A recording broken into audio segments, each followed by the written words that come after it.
Armed Forces Radio Service. During World War II, American radio made three key contributions to the war effort: news broadcasts supporting United States involvement in the war, propaganda beamed at Nazi-occupied Europe, and entertainment and news broadcasts to American troops around the world via the Armed Forces Radio Service, AFRS. Since 1930, the airwaves had been dominated by the entertainment-oriented programming of the three major American networks, CBS, ABC, and NBC. With the Armed Forces Radio Service, a new type of network emerged, one historian Eric Barnard describes as global and without precedent. In the pre-television era, radio was considered such an integral part of American life that a concentrated effort was made to continue providing it to American troops in both the European and the Pacific theaters. Thus, the Armed Forces Radio Service was born and commenced broadcasting in the first years of America's intervention in World War II. At the beginning of 1943, AFRS had 21 outlets, but by the end of the same year that number had grown to over 300. Downbeat, AFRS World War II jazz program. In contrast to most programs on commercial radio at the time, Downbeat did not feature the artists playing live in the studio. Instead, the different acts came into the studio to play and comment on their records. Downbeat was a part of the AFRS lineup from 1943 until 1948 and was shipped to AFRS broadcasting facilities around the world on 16-inch, 30-minute 33 RPM transcription discs. From the United States to you fighting men of the United Nations, the Special Service Division of the War Department presents Downbeat.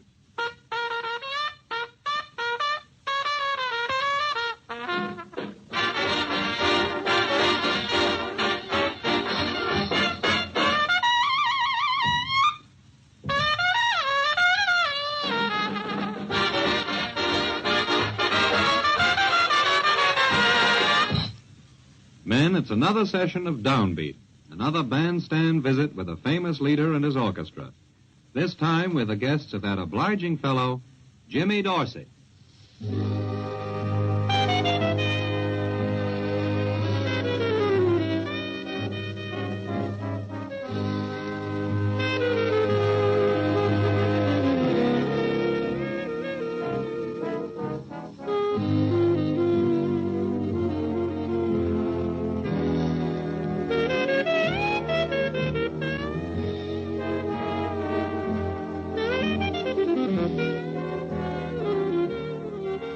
Yes, sir. The world's greatest saxophonist, Jimmy Dorsey, is right here in person with the numbers you've requested from his own album of contrasting music.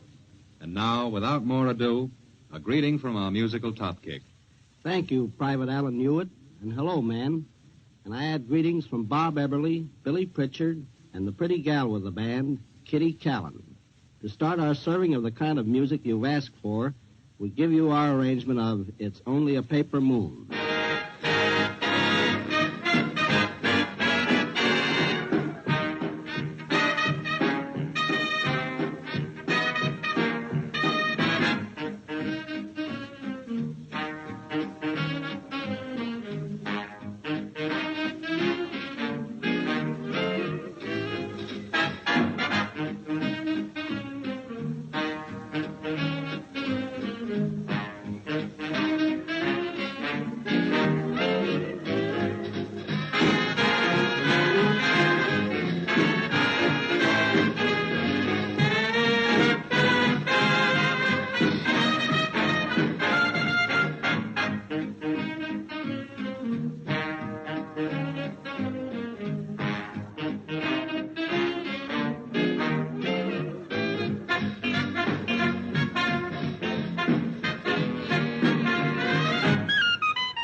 Jimmy, that song reminds me that as time goes by, your birthdays don't add up to anything.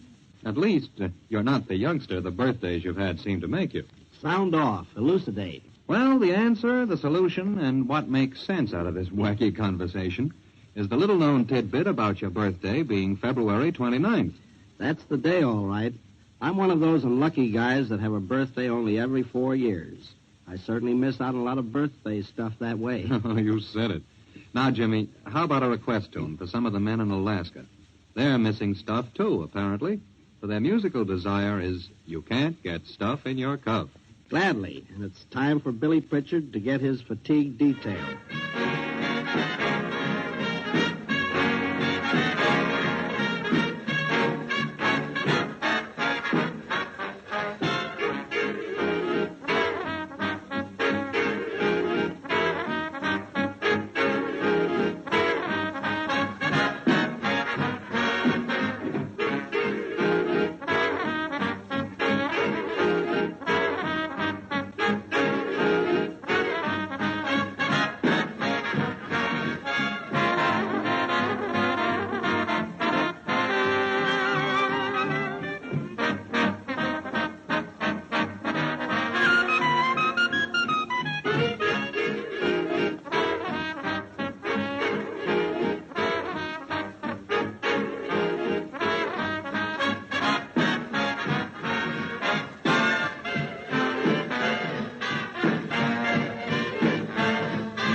And read pleats. Well, Uncle Sam says they gotta go.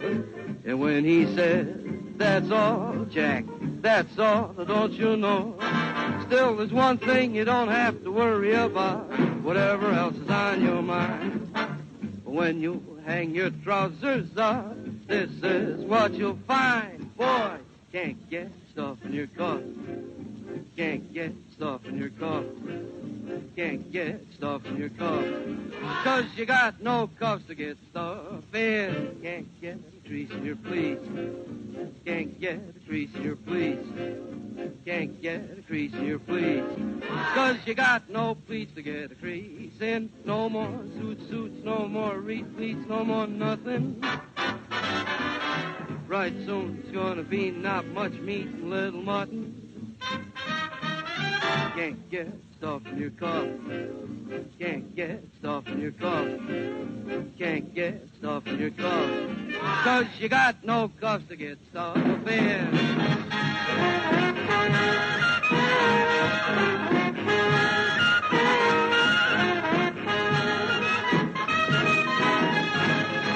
Say, Jimmy, isn't it about time for that number by Pretty Kitty Callan? Yes, it certainly is. And the number is one requested by many of you fighting men in Australia.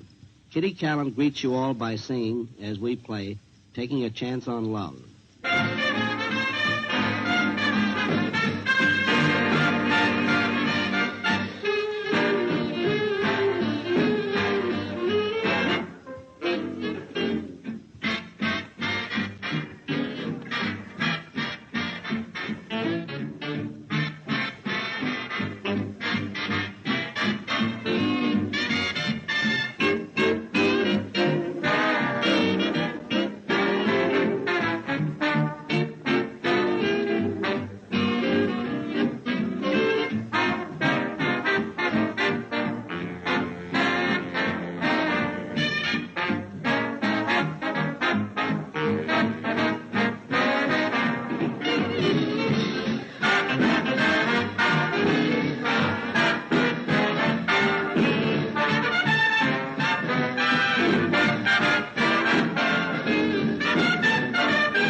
Taking a chance on love.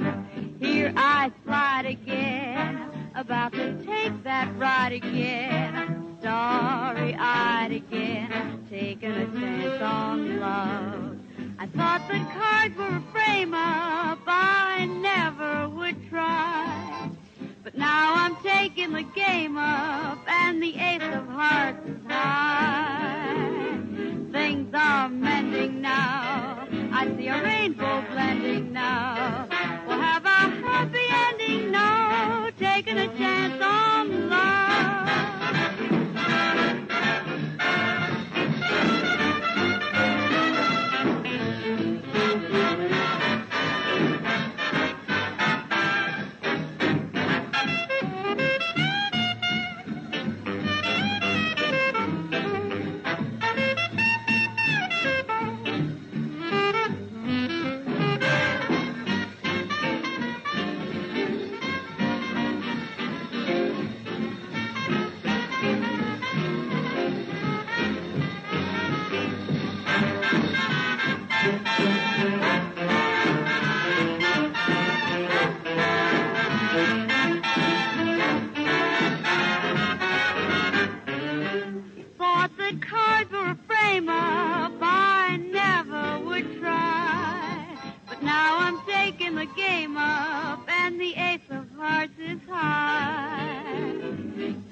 Thanks, Kitty. That was swell. And I know it went over big. Jimmy, I'm sure all the men listening will agree the band is performing in excellent style. Style in music is like style in a girl's clothes, always changing. How much attention do you give to style changes in the band? Well, I suppose that the style of our playing is gradually changing, but we don't do it deliberately. Of course, whenever we add to the band or change the combination of instruments, our style changes somewhat. But judge for yourself. Here are two numbers. The first, Turn Right, is exactly as we played it a year ago. The second, a very popular current tune, You'd Be So Nice to Come Home To, is typical of our band today.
Bob Eberly and Kitty Callan imagine an ocean between them and and sing You'd Be So Nice to Come Home To.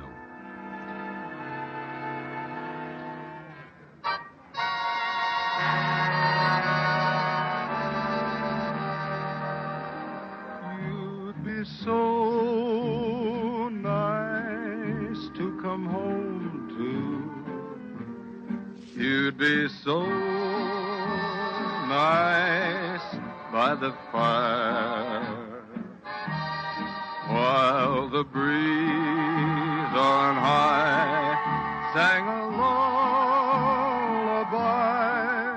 You'd be all that I could desire under stars chilled by the winter, under an August moon burning above. You'd be so nice, you'd be paradise to come home to and love.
The fire while the breeze on high sang a lullaby.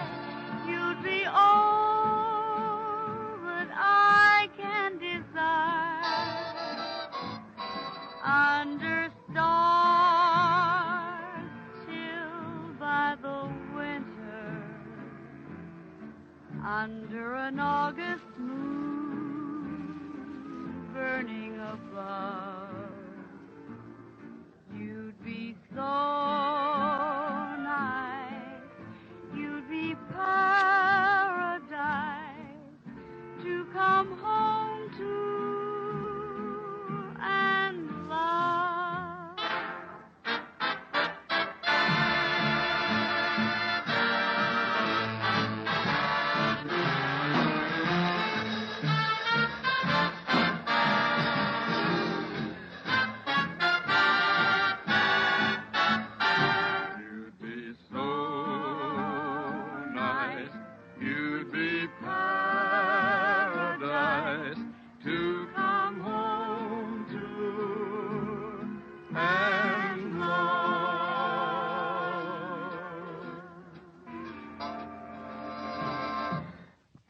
Well, Private Hewitt, I believe that answers your question. We don't try to meet every fad in music that comes along. We do our best to give the boys and the girls the kind of music they want, played the way they want it.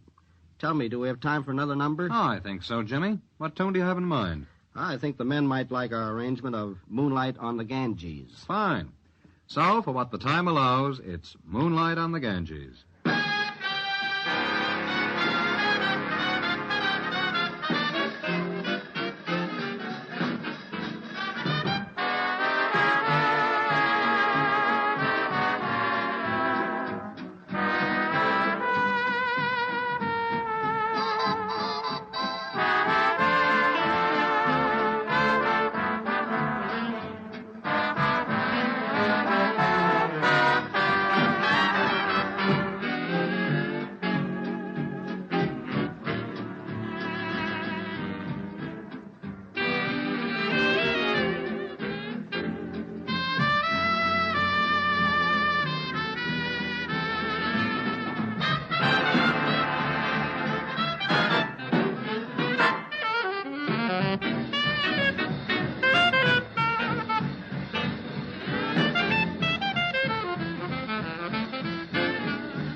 Thank you, Jimmy Dorsey. If you men have any request numbers you'd like to hear on future sessions of Downbeat, address them to Special Service, Los Angeles, USA. Well, men, until the next time, goodbye for a while. We've enjoyed this visit immensely. Mail Call was an American radio program that entertained American soldiers from 1942 until 1945, during World War II. Lieutenant Colonel Thomas A. H. Lewis, commander of the Armed Forces Radio Service, wrote in 1944, "The initial production of the Armed Forces Radio Service was Mail Call, a morale-building half-hour which brought famed performers to the microphone to sing and gag in the best American manner." The program featured popular entertainers of that day, such as Bob Hope, Bing Crosby, Judy Garland, and Dinah Shore, performing musical numbers and comedy skits to boost the morale of soldiers stationed far from their homes. Lewis added, "To a fellow who has spent months guarding an outpost in the South Seas, Iceland or Africa, a cheery greeting from a favorite comedian, a song hit direct from Broadway, or the beating rhythm of a hot band, mean a tie with the home to which he hopes soon to return."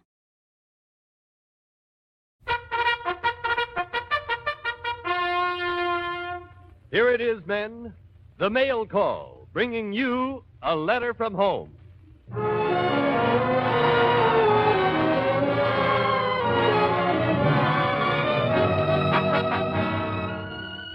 This is for you. A personal letter from Bob Burns, Dinah Shore, George Montgomery, Johnny Mercer, and Meredith Wilson, addressed to every soldier, sailor, and Marine of the United Nations. It's postmarked Hollywood, and it's addressed to you. Hi there, men. This is Bob Burns. I hope you don't mind if I just talk this letter to you. My handwriting's so bad, folks usually think I write 'em in a post office pen over plowed ground in the rumble seat of a Jeep. Well, so I guess you can see I better just stick to talking. Got a lot of good people here to help out. There's that eye-warming sight, Dinah Shore over there. She's going to sing a paragraph or two. George Montgomery, he's going to team up with Dinah in a little comedy drama. Johnny Mercer, young fella who wrote My Mama Done Told Me, you know, My Mama Done Told Me. Well, anyhow, he's going to sing, too. You know, I can't understand that. Johnny Mercer sings like I play the bazooka, but folks seem to like it. Well, Meredith Wilson's fidgeting around over there in front of the orchestra. I guess he wants to get started with the music making. Every week we give a musical salute to a different branch of the service. But this is sort of extra special, because you're going to hear the new words that Leo Robin has just put into the Marine hymn. So let's go, Meredith. In the South Pacific jungle or the North Atlantic fog, they're the same old rough, tough leathernecks. They're the same old devil dog. Every dog boy in the Army who has known what fighting means will salute the strength and valor of the United States Marines. Yes, they fight their country's battles on the land as on the sea. And today they fly from earth to sky to engage the enemy. Let the stand on land be hand to hand or a clash of war machines. But the foe they meet will never beat the United States Marines.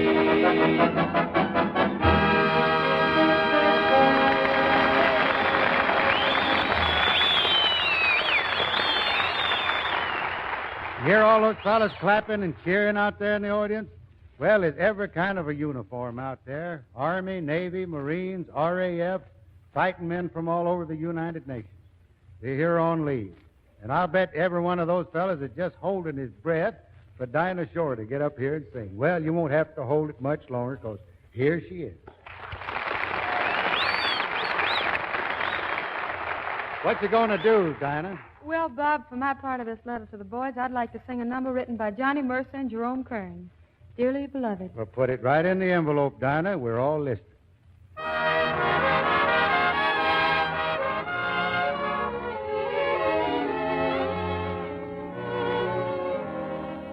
Tell me that it's true. Tell me you agree. I was meant for you. You were meant for me. Dearly beloved, how clearly I see. Somewhere in heaven you were fashioned for me. Angel eyes knew you. Angel voices led me to you. Nothing could save me. Fate gave me a sign. I know that I'll be yours come shower or shine. So I say, dearly, dearly beloved, be mine. Tell me that it's true. Tell me you agree I was meant for you. You were meant for me.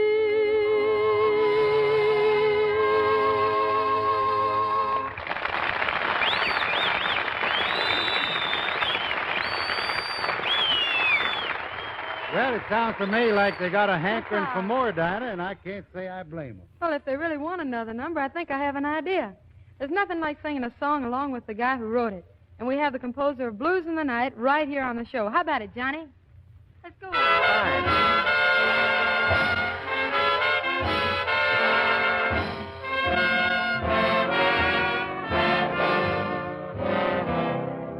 My mama done told me when I was in knee pants. My mama done told me, Son, a woman will sweet talk and give you the glad eye.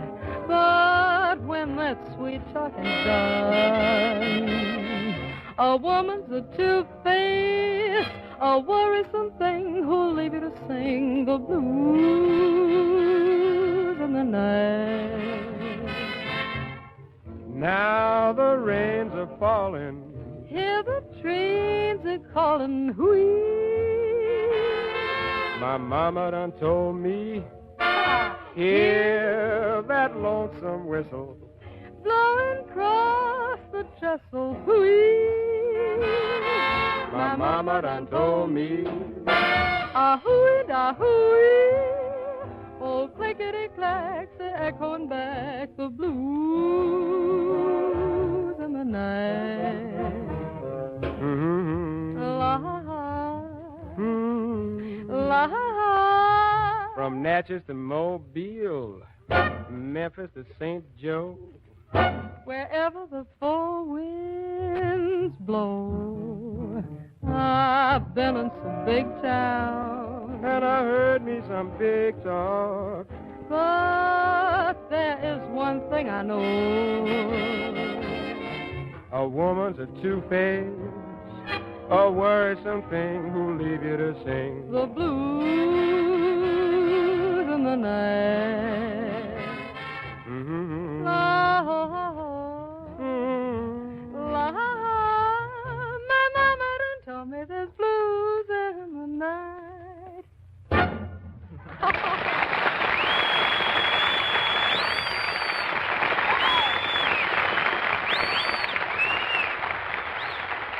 Well, that sure was in the groove, or as we say in Arkansas, that was definitely in the furrow.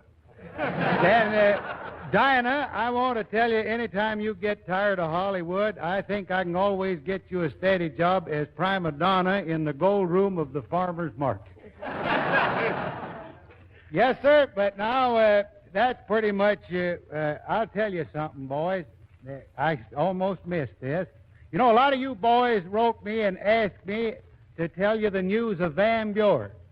Well, I didn't want you to miss anything, so I wrote Grandma, and she sent me all the news. I just got the letter today. So I'm going to read you boys. I can pretty near smell liver on this paper. You know, well, anyhow, here's what Grandma said. Grandma says, "Dear Robin, you asked me to give you the latest news about your kinfolks. Well, I called them up to come to my house. Yesterday I heard a noise, and when I looked out the front window, here come your folks down the road in a wagon, all 47 of them. I'm telling you, Robin, they look just like the B Company of the Grapes of Wrath coming down Tobacco Road. Of course, the younger ones wanted to dance, so they piled up the furniture and rolled back your Uncle Slug. I declare, that's my drinking uncle. I declare I don't know what your Uncle Slug has been drinking, but I noticed the bottle had a fuse in it. I declare I don't know what I'm going to do with that boy. She calls him a boy. He's 47 years old. He has always been a drinker, but here lately he has started taking drinks between drinks. I got him a job as a glass blower in the glass factory here where they make them 5-gallon water bottles for the Army, but he got fired. The very first day, he got the heat cup and blowed 200 percolator tops before they could stop him.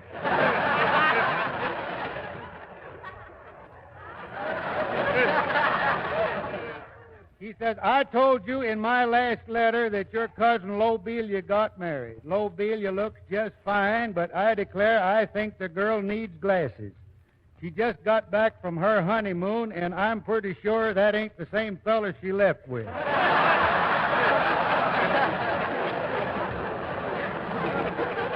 She said, Robin, we are all so proud of your Uncle Larson. That's my Uncle Petty Larson. That's my stealing. That's his name. That's my stealing uncle. She said, you remember he used to steal anything he could get his hands on, but since war broke out, he has reformed.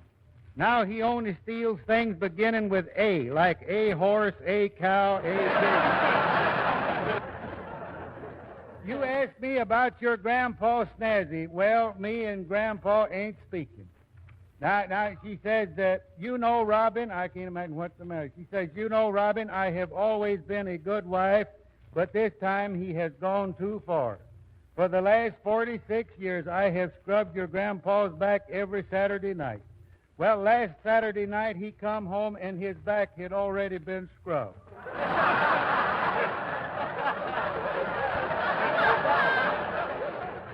She said, well, I close now. Let us hear from you more often, even if it's only $5 or $10. Well, thank you, boy.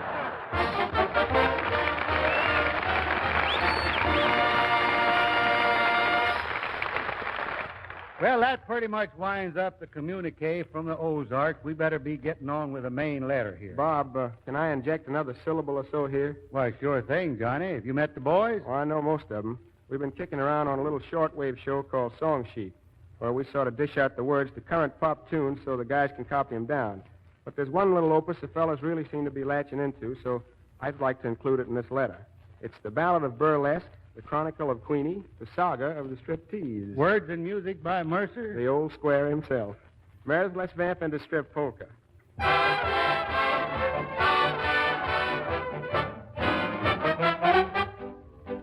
There's a burlesque theater where the gang loves to go to see Queenie, the cutie of the burlesque show. And the thrill of the evening is when out Queenie skips and the band plays the polka while she strips. Take it off, all the customers shout. Take it off, while the band beats it out. But she's always a lady, even in pantomime. So she stops, and always just in time. She's as fresh and as wholesome as the flowers in May, and she hopes to retire to the farm someday. But you can't buy a farm until you're up in the chips, so the band plays the polka while she strips. Take it off, cries a voice from the rear. Take it off, soon it's all you can hear. But she's always a lady, even in pantomime, so she stops, and always just in time. Queenie, queen of them all, Queenie, someday you fall. Someday church bells will chime in strip polka time. Oh, she hates corny waltzes and she hates the gavotte. And there's one big advantage, if the music's hot. It's a fast-moving exit just in case something rips. So the band plays the polka while she strips. Drop around, take it in. It's the best in the West. Take it off. You can yell like the rest. Take her out when it's over. She's a peach when she's dressed, but she stops, and always just in time. Queenie, queen of them all. Queenie, someday you fall. Someday church bells will chime in strip polka time.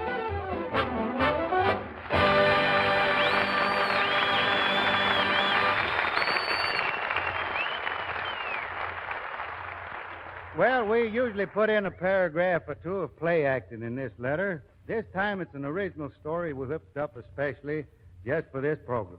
It's called It Shouldn't Happen to a Marine.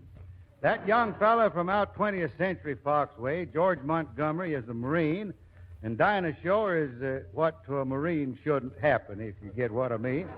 And here they are, George and Dinah.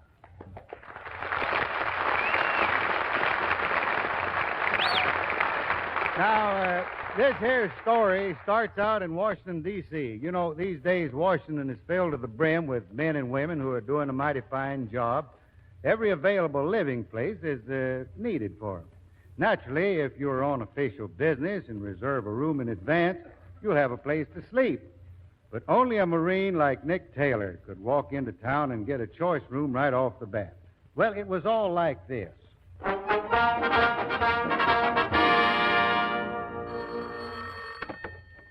Desk clerk speaking. Now, the OWI and FCC are meeting in 903 with the OPA and WPB. You might try the FHA or ICC or AFR or the... Thank you. Now, what can I do for you, sir? I'd like a ROOM and BATH. Ha, ha, ha. What's your name? Sergeant Nick Taylor, Marine Corps. No kidding. I got a brother in the Marines. He's flying in the Pacific. So was I, but my eyes went bad and they transferred me back here to Washington. Well, as far as I'm concerned, Bud, anything I can do for you, I'm doing for my brother. You're going to get the best room in this hotel. Thanks. You can have it in 3 weeks. 3 weeks? Look, Bud, I'm not choosy. I'm sleepy. I'll take anything. I'm willing to pay $3 for it. Listen, for $3 a night in this place, you loosen your collar and hang yourself up on the hat rack. Well, I'm not spending another night in that telephone booth. Clerk, I'm checking out. Will you get my bill, please? Why, certainly, Miss Williams. Can I have your key? What? I just put it here on the desk. Huh? It's gone. I don't suppose you could have seen it, Sergeant. Key? Yeah. Me? No. No. I didn't see any key. I have bad eyes, you know. Good night. Good night. I can't imagine where that key went, clerk. Well, anyway, I was sharing the room with Diane Parker. I left a note telling her I was called away suddenly, but she'll keep the room, and I'm sure she won't have any trouble getting a new roommate.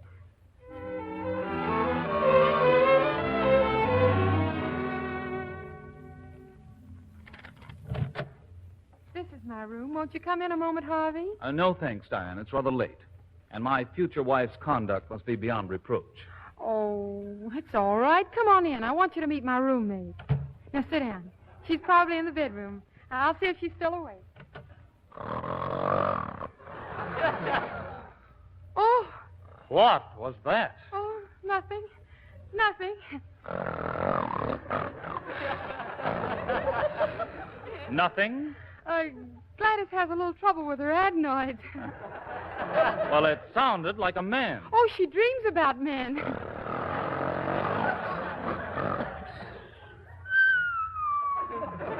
And does she whistle for them, too? If you don't mind, I think I'll go in and have a look at Gladys. Not in her nightie. Harvey, you better stay out of here. And why should I? Harvey, maybe you're right. You better go home. It wouldn't look right having a man in here. Gladys is so prudish, a regular old maid, you know. I suppose that's why she wears that long woolen underwear. What? Oh, yeah, poor darling. Her blood's thin. She looks so funny in it, too. Not half so funny as she must look in those size 11 shoes. Her shoes? Oh, well, her feet aren't her fault. Her mother was frightened by a rowboat. Besides, she walks a lot. Doctor's orders. She has, bad lungs. Yes, I don't wonder, smoking that cigar. Harvey, why don't you go home and get some sleep? Your eyes are practically closed. On the contrary, my eyes are just beginning to open. Excuse me. Oh! If you folks will toss me my woolies, I'll go back to my phone booth where I can get some sleep. Well, take it easy, buddy. If you raise your eyebrows any higher, you'll scalp yourself. Diane, I think you should tell Gladys that she's badly in need of a shave. Good night. Wait, Harvey. I can explain this. It's very simple. Well, your explanation may be simple, but I'm not. Good night. This is my, brother. Your what? My brother, Jim. Aren't you? Yes, ma'am. I mean, sure, sis. How's everything at home, Jim? Well, just wonderful. How's Papa? He died. Oh, that's terrible. When? 1915. Now, how's about a big kiss for your baby brother? Huh? Come here. But, oh, I guess brother isn't such a baby anymore. Just like old times. Here, give little brother another kiss. But wait. Oh, stop it, Jack. I'm Jim. Jack's in the Navy.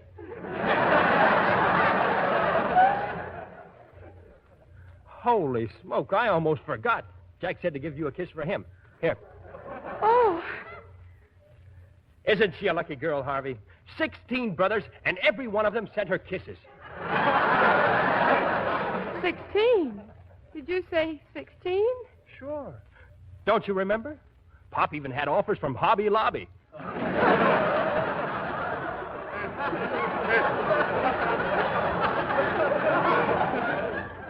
Come here. Oh. Diane. Yes, Harvey, dear. Are you aware that man's arms are still around you? Are they? Oh, dear. What am I doing? Is this me? That settles it. We're through. Your conduct is absolutely disgraceful. Just a minute, mister. When you make a crack like that to my sister, smile. Very well, I'm smiling. Why? I just wanted to pick out a good tooth. Well, go ahead. Pick it out. Oh. Well, go ahead. Pick it up. Diane, you just stood there and let him hit me. This is the finish. Oh, what have you done to him, you meddling brute? Gee, I didn't know you'd be sore at me. Well, what do you expect me to be? Finding you in my room in the middle of the night and throwing out my perfectly good fiancé and... Hey, I might have married that stuffed shirt. You mean you're not going to marry him? Well, what's that got to do with you? Well, you might be looking around for somebody else, and you might even look at me. I am looking at you. Not that I'm trying to rush you or anything, but you know how it is with Marines here today and in Japan tomorrow. Are you going away? Interested? I didn't say I was. You didn't say you weren't. How long do you think you'll be here? Not long. I've been assigned to work with some civilian aviation expert. But I don't want to get back in one of those desk jobs. I want to get in some action. Do you think you can arrange it? Sure. All I have to do is get on the good side of this guy, Witherspoon. He'll get me transferred. Oh, I'm sure you won't. Did you say Witherspoon? Yeah. Oh. He's the man you're supposed to work for. Know him? 10 minutes ago, I was engaged to him. Yeah? Well, honey, what? You mean that withered goon was Witherspoon? It certainly was. And you just threw him out on his ear. Holy smoke. Wait here. I gotta find it. Hey, where's his tooth? Here. Mr. Witherspoon? Mr. Witherspoon? Mr. Witherspoon!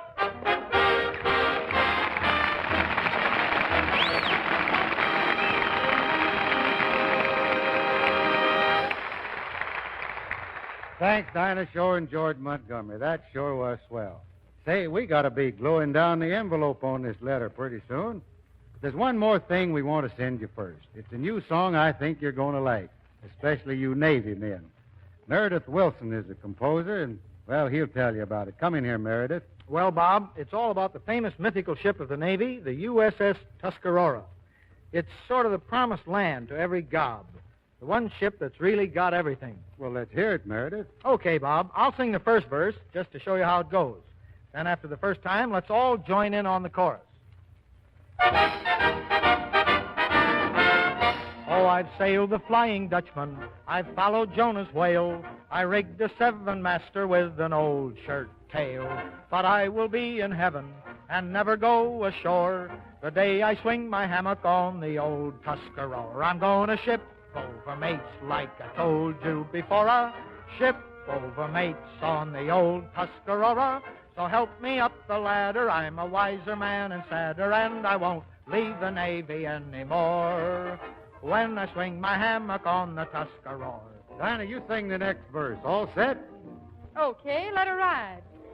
Oh, the engine room is furnished with moving picture screens, and you know where to find the latest magazines. A girl in every port doesn't mean a thing no more. There's a girl in every port, hold on the old Tuscarora.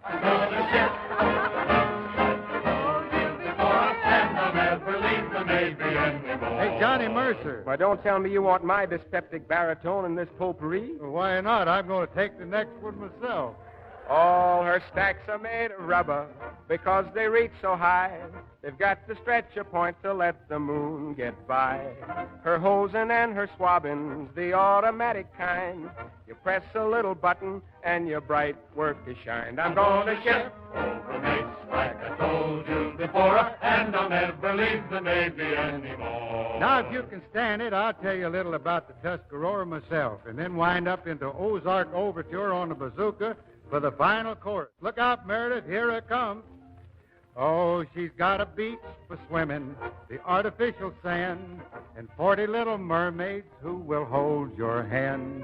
Her stewards are from Vassar, and navigators too. You ought to see the waiting list, the sign on the crew. I'm gonna ship over mates like I told you before. Ship over mates on the old Tuscarora. So help me up the ladder, I'm a wiser man and sadder, and I won't leave the Navy anymore when I swing my hammock on the Tuscarora.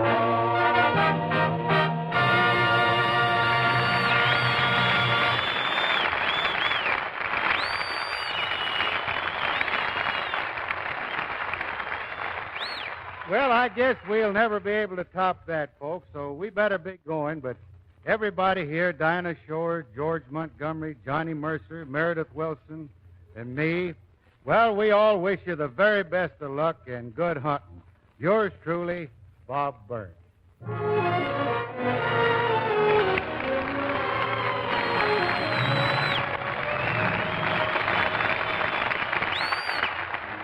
This is Del Sharbutt reminding you that another letter from home will be coming your way the next time you hear The Mail Call.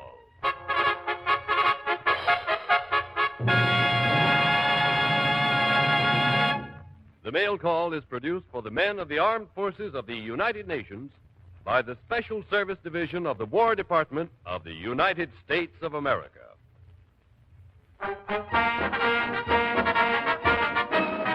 In the South Pacific jungles or the North Atlantic fogs, they're the same old rough-up leathernecks, they're the same old devil dogs.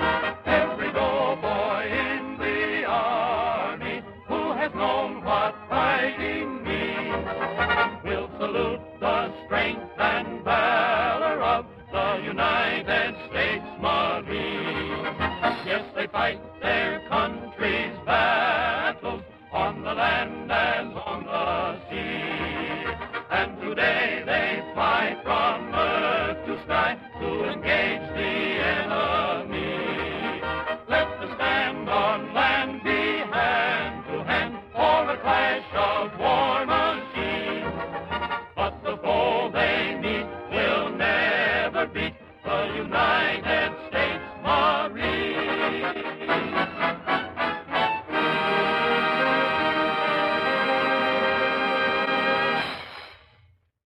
Are you a genius? Everyone knows how much fun quiz shows are. This was a one-man show for AFRS where the host asks the questions for the audience to answer and keep their own score. These early shows are hosted by Eddie Mayhoff, but the show was eventually taken over by Mel Blanc.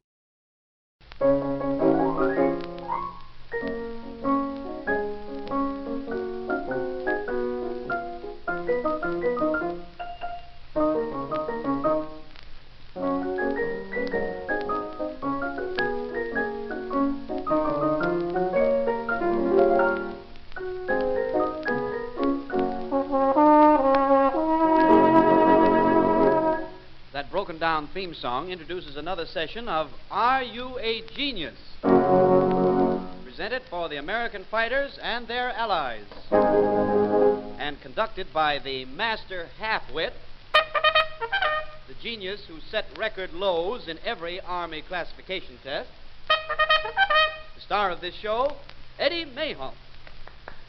That's me, men. All right, thank you. Are you a genius? Now, this is a simple game. I ask a question, then comes music for a half a minute or so, and then I give the correct answer. I know they're correct because they're written down here for me. Now, each correct answer is worth a number of points. Your genius rating is your total score. Now, it'd be a pretty good idea to get out a pencil and some paper because this is really a game for you. You can match wits with your buddies. In other words, are you a genius or is it the guy next to you? Now, do you understand how to play this game? You do? Okay, let's go. That was me, too, fellas. See, I ring the bell, blow the bugle, select the question, sweep up the floor afterwards. Then I hurry home, so I'll be there in time to get my whipping. Okay, now pay attention. Here we go. Let's have no old men running up and down the aisles because right here is the first question. It has to do with an everyday scientific fact, and it shouldn't be too tough. Here it is. Why doesn't it hurt when your fingernails and hair are cut? For 10 points, why doesn't it hurt when your fingernails and hair are cut? Music.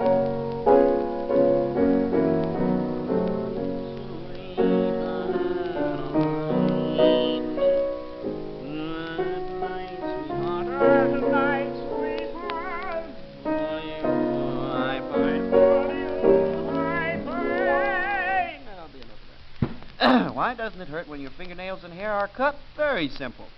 Because fingernails and hair do not have nerves. Because fingernails and hair do not have nerves. If that was your answer, score your first 10 points. Of course, there are a lot of guys that are going to claim that a GI haircut does hurt. Matter of fact, I know a rookie who was in the barber chair, and the barber said, "How are the clippers going?" The rookie said, "Well, that depends. If you're cutting my hair, it's going pretty rough. But if you're skinning me, it's going pretty easy." So even if a GI haircut does take several days to heal up, we can't allow you anything on that. As my school teacher, the one who taught me the Palmer method, used to say, "All right, class, now remember, let's not quibble, scribble, or dribble. Shall we do that, children? And let's all just team up together in our joyous work. Shall we do that?" Ooh, ooh. I could have hit her in the back of the neck with a hot apple. Okay. All of which brings us to the next question. Pardon me, Mr. Mayhoff, but could I get in on this question stuff? Could I, No, Orson, go away, will you? That's Orson Klotz, fellas. He's so dumb, he thinks Einstein is one short beer. That's silly. Einstein is one short beer.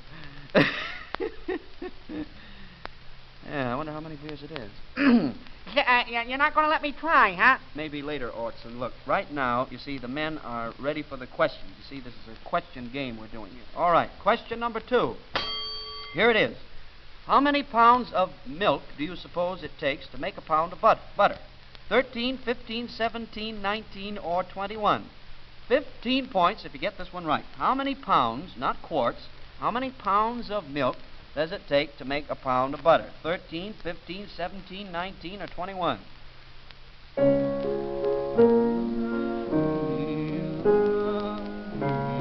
Pick a number. 13, 15, 17, 19, 21.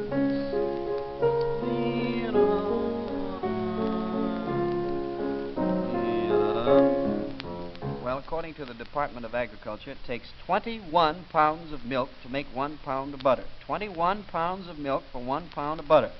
That's 15 points if you got that one right. Mr. Mayhop, do you think maybe you could let me in on this genius business? You suppose? You know, I got brains that I ain't even used yet. Look, I'm sorry, Orson, but I'm really very busy. Well, then, look, let me give you a question. Wait a minute now. I want to be sure I got it straight now. Let's see. Oh, yes. What 2 coins make 55 cents, and one of them isn't a nickel? And one of them isn't a nickel. All right, Orson, I'll think about it. That guy kills me with his childish questions. Oh, well. Now we come to genius question number 3. This is a musical problem, and so I'll oil up the old burpulette and make with the melody. I tell you better stand back, fellas, way back, because as I warm up, there is a fine spray that comes out of the end of this thing. Okay, here's the question. What seasons of the year do these 3 tunes remind you of? There will be 3 what I call laughingly called tunes, and of course 3 seasons. 5 points for each one you get right. And here is the first one. Ready? Here we go.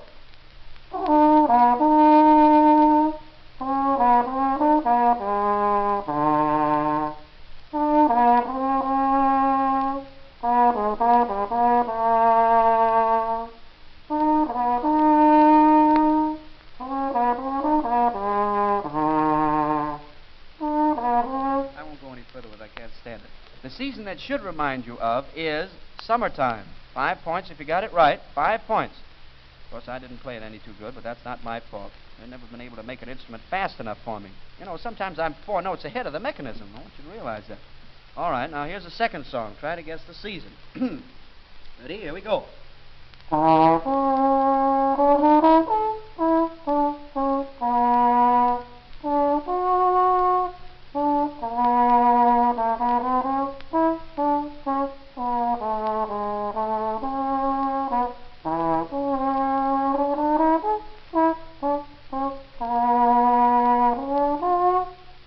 Ready? 5 more points if you got that.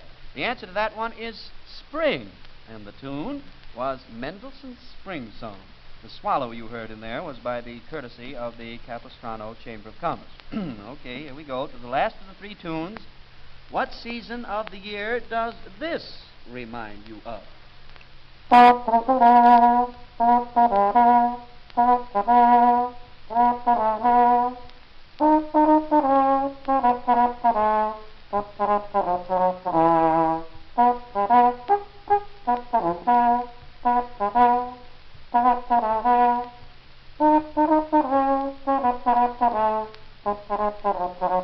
Bing, bing.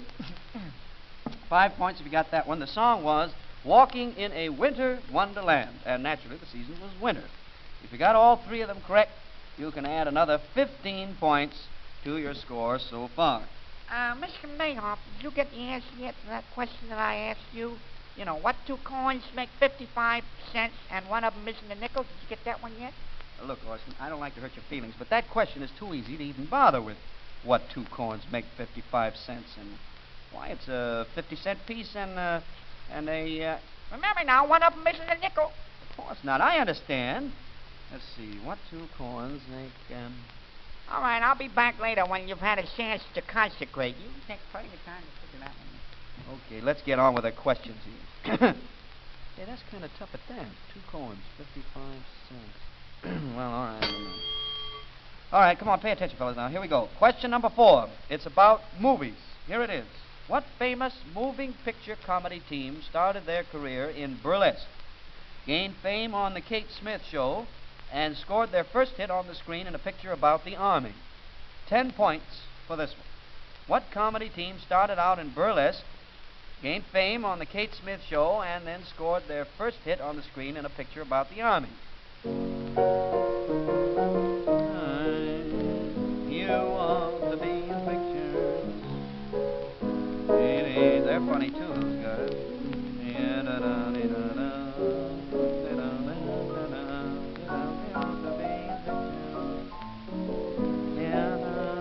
You got it, fellas? You got that one right? You have another 10 points. The answer is Abbott and Costello. Abbott and Costello was right. Anybody who ever went to a burlesque show should know that. I used to go to those girl shows all the time, but I had to give it up. I'm too nearsighted. In order not to put a strain on my eyes, I had to sit so close to the runway, I got splinters in my nose. Silly, isn't it? Yeah, I can't get that one yet. You know, that's 2 coins and 1 isn't a nickel. Can't be 5 pennies, huh? Oh, well. There we go. Question number 5. If you get this one right, you can add another 10 points to your score. Here it is. There were 56 signers of the Declaration of Independence. Was George Washington one of them? That's the question. For another 10 points. Was George Washington one of the signers of the Declaration of Independence? That's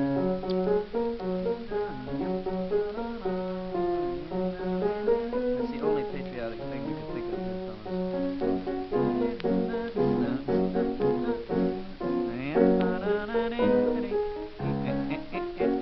Got it? The answer is no. No. Washington was not one of the signers of the Declaration of Independence. That document was adopted by the Continental Congress in Philadelphia on July 4th, 1776, and signed by John Hancock as president and Charles Thompson as secretary. But it wasn't until August 2nd, 1776, that a copy was signed by members of the Continental Congress. And George Washington was not a member. 10 points for that one. Mr. Mayhoff, did you figure that one out yet? That, that question I asked you, about the 55 cents, No, I didn't, Orson, and will you please go away? I've got work to do. I can't be bothered with all these interruptions.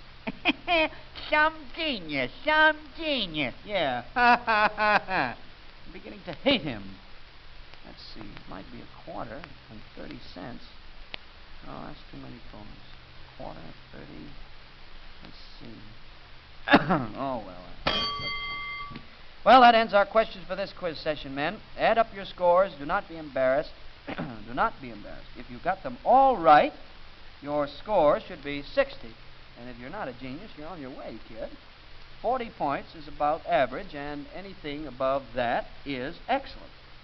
Mr. Mayhoff, you give up on that question I asked you yet? You give up on that question? You've been sitting here your face has been kind of in a sort of a sunken position. I don't know, maybe you were kind of figuring out the question. No, Orson, I've been too busy, and I haven't even thought about it. Okay, if you don't want to know the answer, then so long. Now, wait a minute. Look, Orson, don't be hasty. Sit down a minute, will you? The question was, what 2 coins make 55 cents, and one of them isn't a nickel? Is that right? Yes, yeah, that's right. You haven't got it, though. All right, I give up. What 2 coins are they? A 50-cent piece and a nickel. Now, wait a minute. You said one of the coins wasn't a nickel. Yeah, the one that isn't a nickel is a 50-cent piece. Some genius you are. Some genius. Remind me to set a trap for that guy, will you? All right, we'll be back soon to give you another crack at the new Army game, fellas. Are you a genius? You need no cards, no chips, only your old noodle. We give you free music, free questions, a free education. Will you get out of here, Orson? And you pick up whatever you can on the side. This is Eddie Mayhoff signing off and asking you once again, are you a genius? I am not. As a matter of fact, my cousins are all full-blooded American idiots. Are You a Genius is produced by the Special Service Division of the War Department of the United States of America.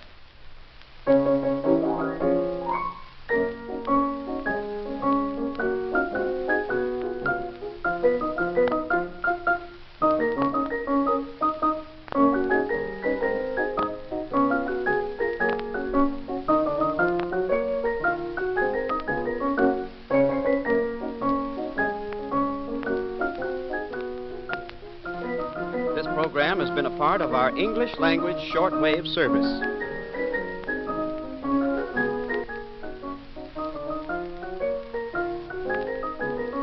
AFRS Jubilee is an AFRS radio program that featured African American musicians and singers. It was broadcast to servicemen via AFRS from 1942 to 1953. Jubilee was conceived at least in part as a morale-building service for African American troops stationed overseas. The wartime host was Ernie "Bubbles" Whitman.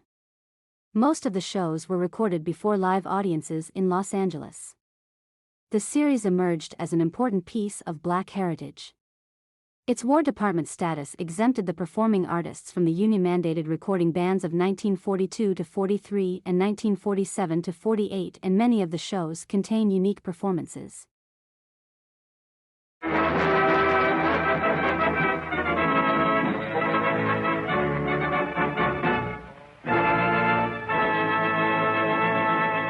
For the fighting men of the United Nations, it's Jubilee.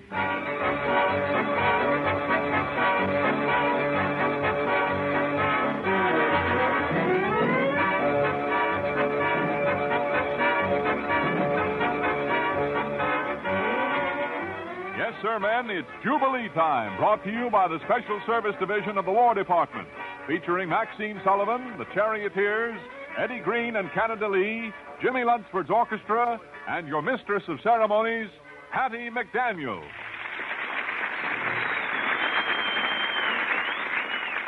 Thank you, and hello to all you fighting men of the United Nations.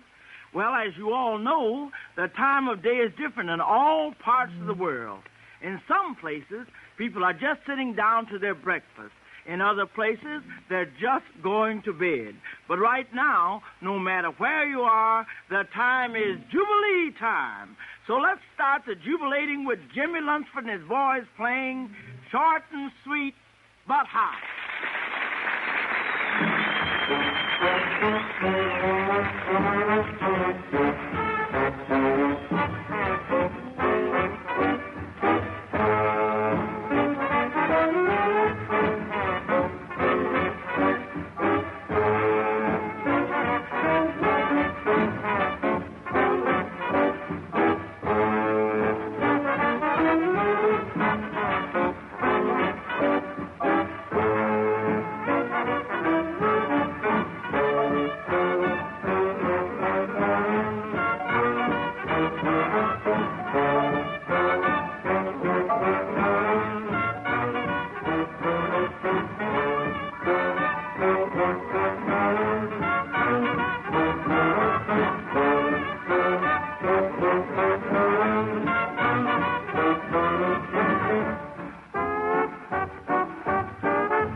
Jimmy.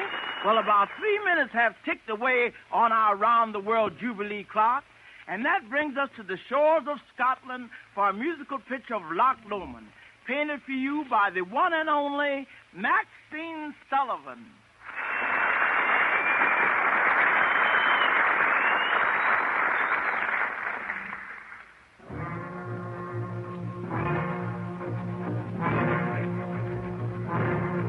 Oh, you take the high road and I'll take the low road. I'll be in Scotland for ya.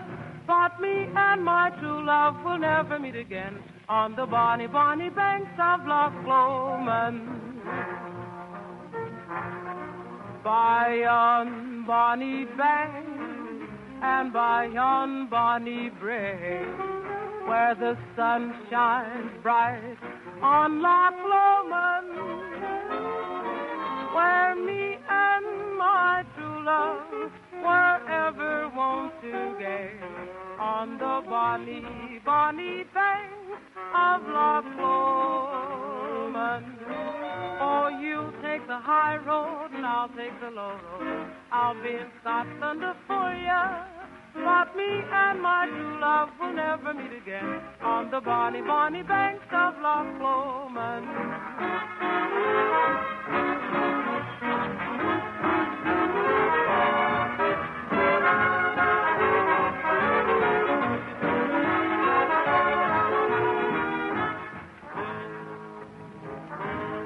'Twas there that we parted in yon shady glen, by the steep, steep side of Ben Lomond, where in purple hue the Highland hills we view, and the moon coming out in the gloaming. But I'll be in Scotland for ya, but me and my true love will never meet again on the bonny bank, on the bonny, bonny bank, on the bonny, bonny bank of Loch Lomond, Loch Lomond.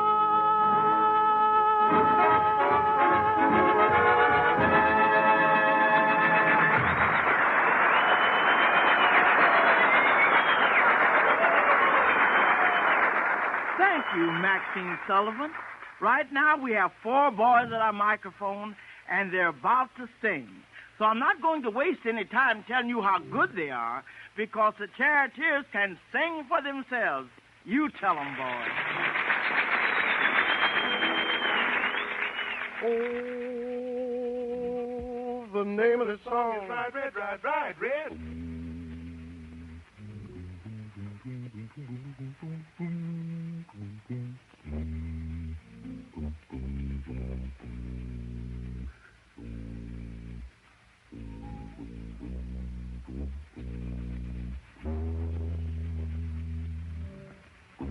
Ride, ride, ride, ride, ride, ride, ride, ride, ride, ride, ride, ride, ride, ride, take your tuba from the side and ride, oh, ride, ride, ride, ride, ride, ride, ride, ride, ride, ride, oh, ride, ride, ride, ride, take your tuba from your side, red, stick out your chest with pride, don't be ashamed when I call your name, if you send me with the rhythm, you win me, well, it can paint the whole town red, red, boy, you heard what I said. Goodness gracious, you thrill me with this, so ride, red, ride. Take your trouble from your side, red. Stick out your chest with pride, red. Don't be ashamed when I call your name. Cause everybody's listening with rhythm. You and me, well, let's make the whole town red, red. You heard what I said. My goodness gracious, you thrill me delicious, so ride, red, ride. All of the bridges are falling down. Why don't you help me go to town? Read it up, read it up, read it up, read it up, read it up.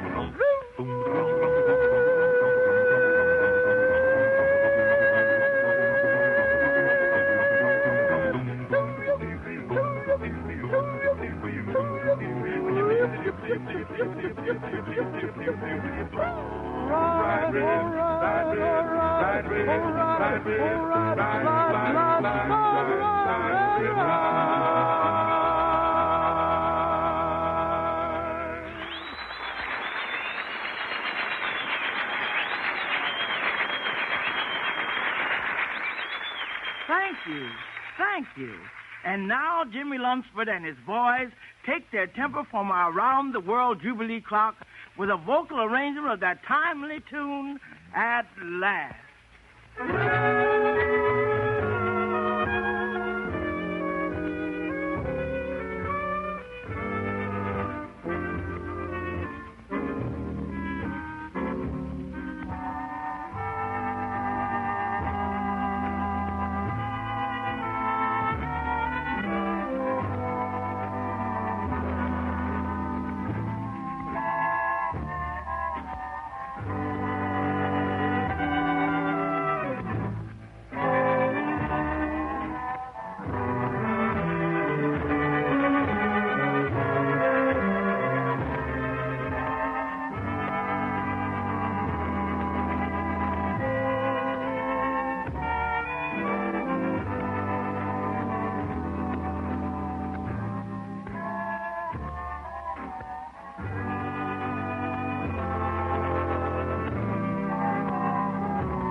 At last, my love has come along. My lonely days are over, and life is like a song. At last,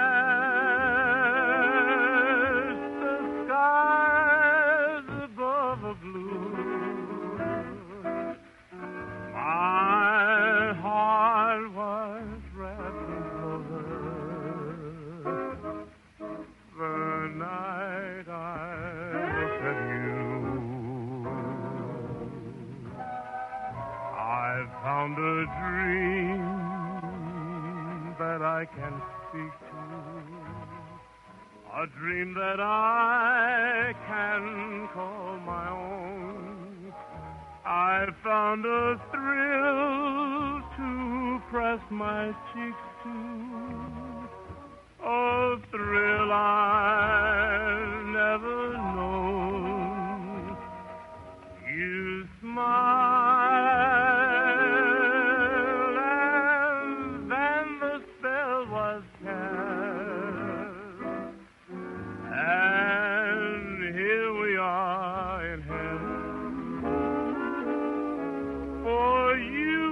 Mine at last, at last, my love has come along.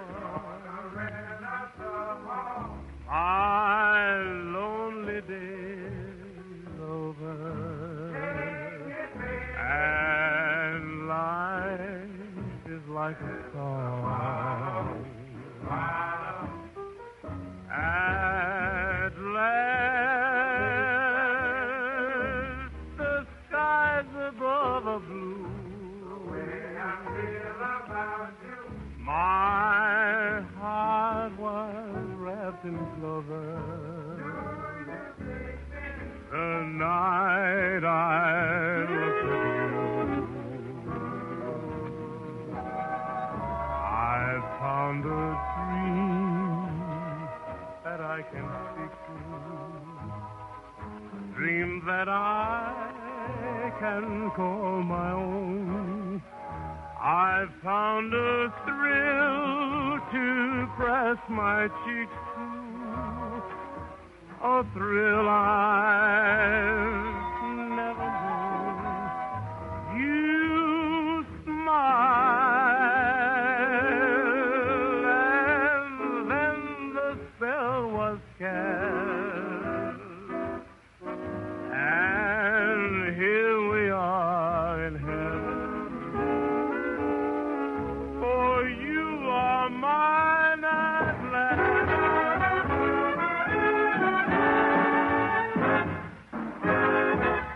for you are mine at last.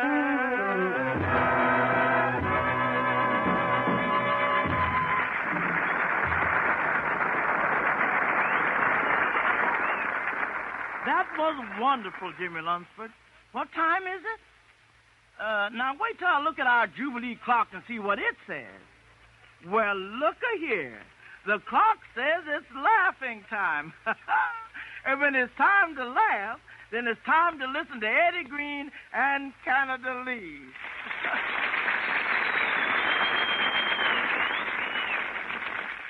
You remember some time ago, Eddie, I told you that I think you'd make a good prize fighter?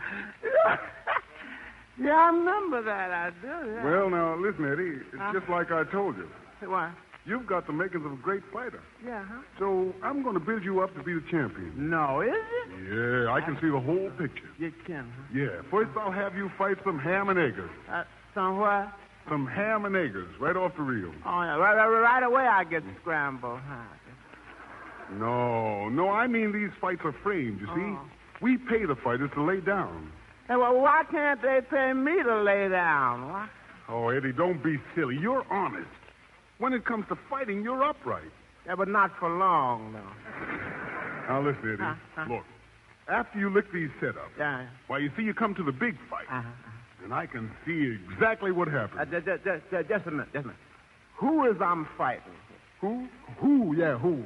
Why, you're fighting Joe Louis. No, I ain't either. I bet I ain't. Oh, yes, you are. Yes, you are. It's too late to back out now, Eddie. The bell rings for the first round. Yeah.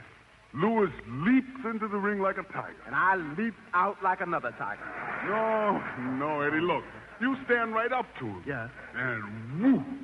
He just misses you with a terrific left. And what do? I pray. Oh, no, you don't. No, you don't. No.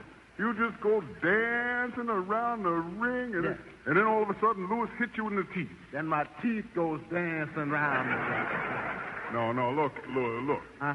You see, now Lewis, he makes a feint with his left. Yeah. Then he hits you right in the jaw. Then I faint.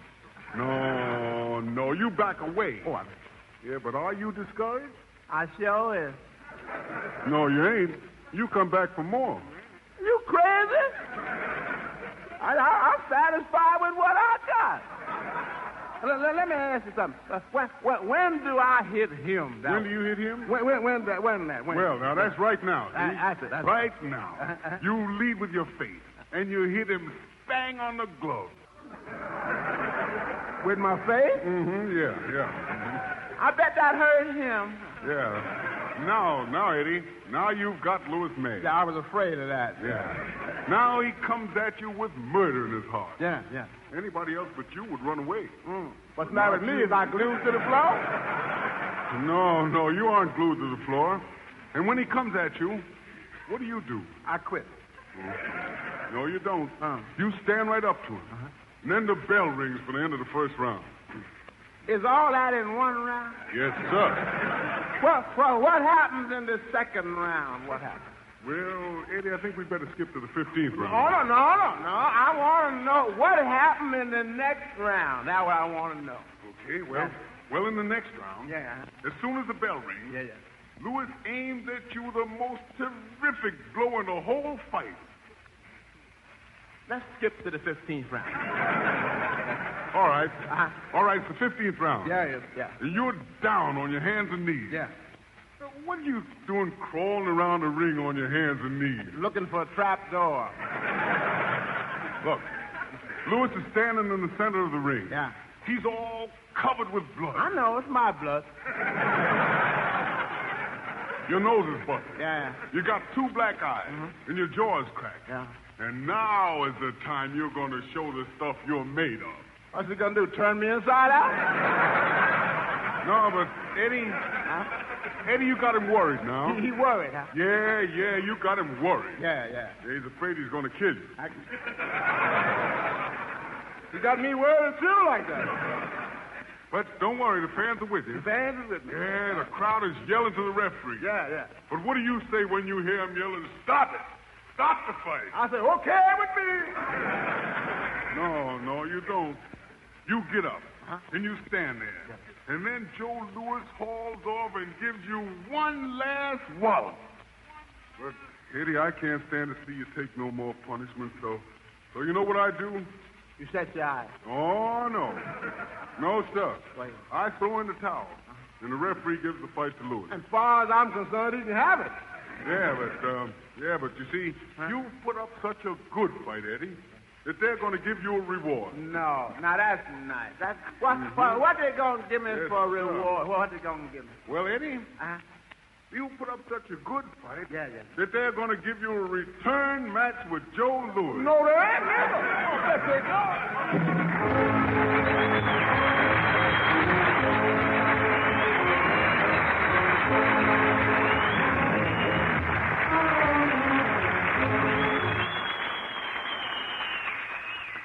And now Maxine Sullivan returns to our Jubilee microphone to tell us all about the Cow Boogie Cowboy, who was really hip to the jive. Out on the plain, down near Santa Fe, I heard a cowboy riding the range one day, and as he jogged along, I heard him singing a most peculiar cowboy song. It was a ditty he heard in the city. Oh, kamataya, Philly, get along. Get hip, little doggy, get along. Better be on your way, get along. Get hip, little doggy, and he trussed him on down the old fairway, singing his cow boogie in the strangest way. Oh, kamataya, Philly, singing his cowboy song. He's much too much. He's got a north-southwestern accent with a Harlem touch. He was raised on local weed.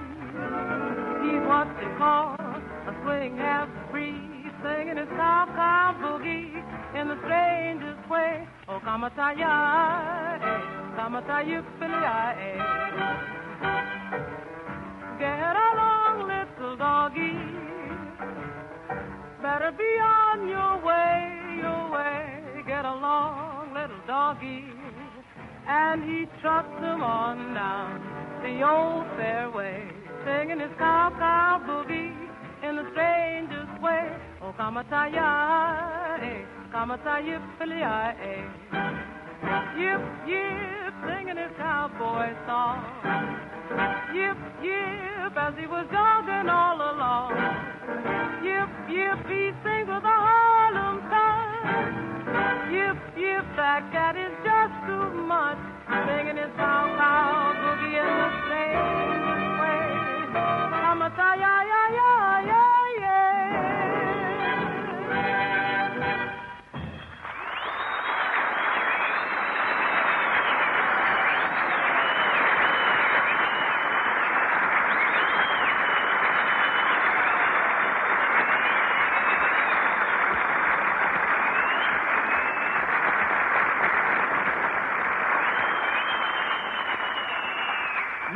Dedicate the next 3.5 minutes on our Jubilee clock to a ballad sweet and sentimental. All I Need Is You, sung by the Charioteers.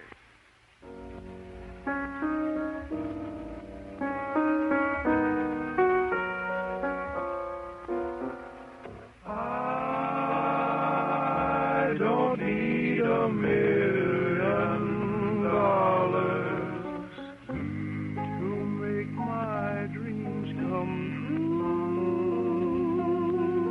true, baby. All I need is you.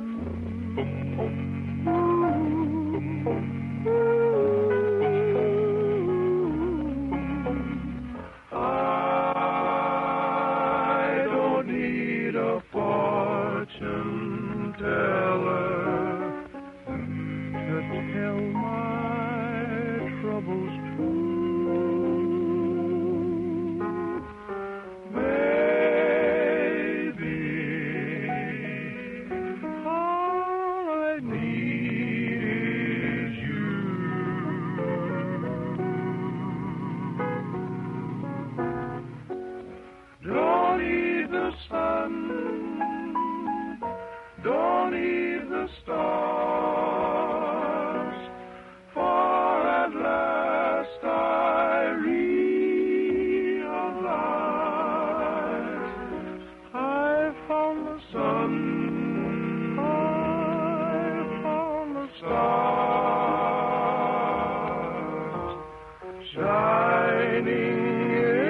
of heaven, and I could walk right through. Baby, all I need is you.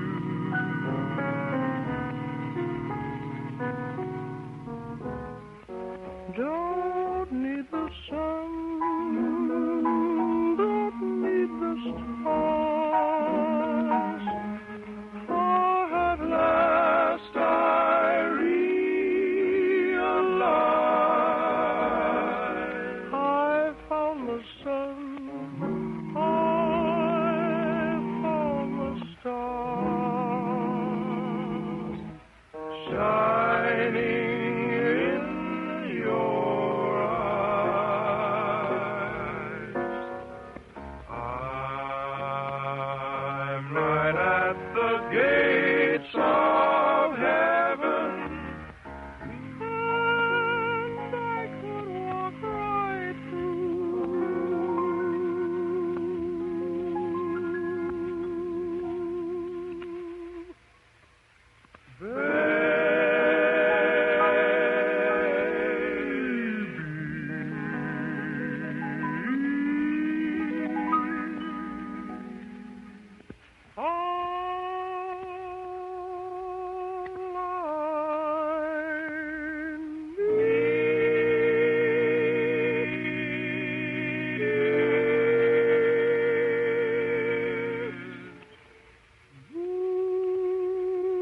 all I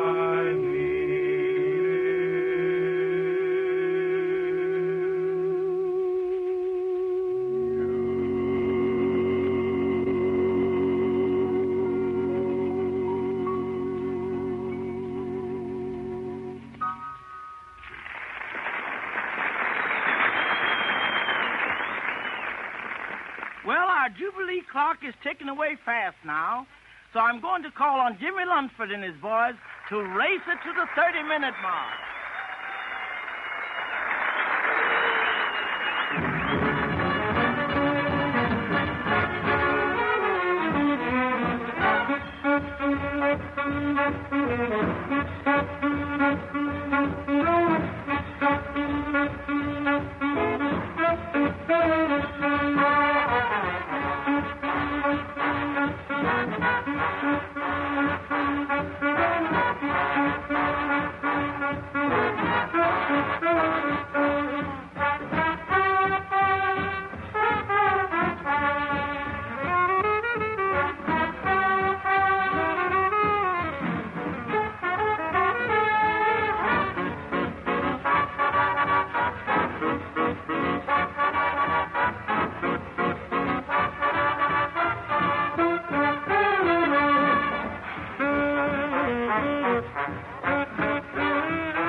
When I was a kid, about 3:30, my daddy said, son, come here to me. Said, things may come and things may go, but there's one thing you ought to know.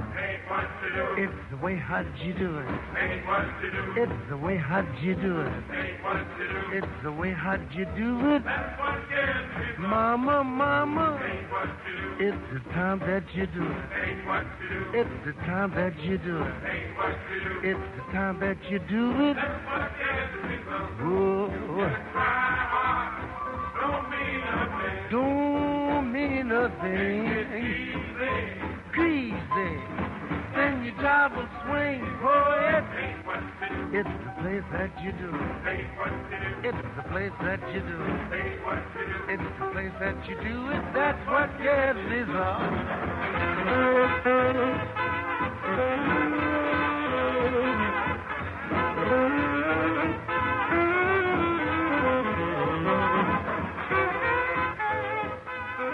Well, as Jimmy Lunsford plays, our Jubilee clock comes to the end of our half hour. And that just about closes the Jubilee for this time. The next time Jubilee comes your way, don't forget to tune in. This is Hattie McDaniel saying on behalf of Maxine Sullivan, the Charioteers, Eddie Green and Canada Lee, and Jimmy Lunsford and his orchestra, so long and good luck.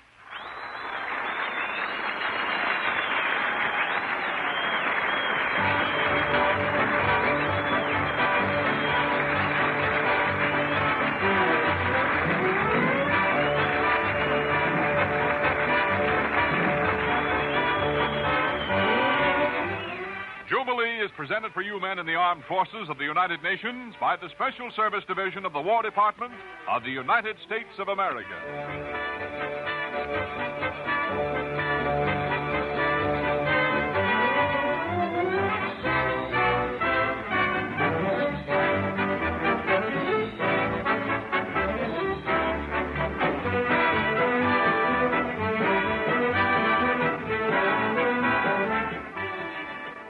This program has been part of our English language shortwave service. AFRS Sound Off. The 15-minute show featured the 4 top songs requested during the week. The show was recorded and broadcast out of Los Angeles, California during the 1940s and was hosted by a fast-talking word-rhyming Bruce Barnett who would try to get his listeners in the mood to dance. Featured performers: Bing Crosby, Harry James Orchestra, Cab Calloway, Connie Boswell. Servicemen and women of the United Nations, sound off.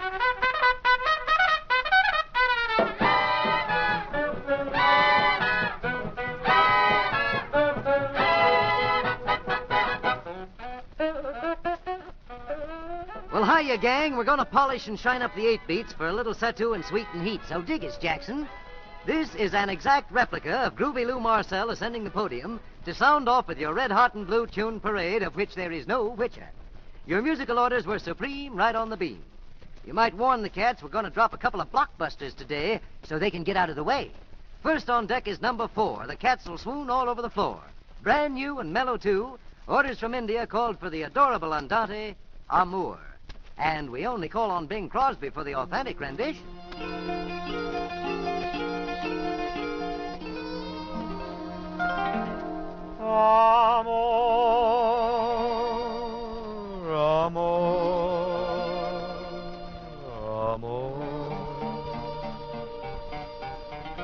This word so sweet that I repeat means I adore you.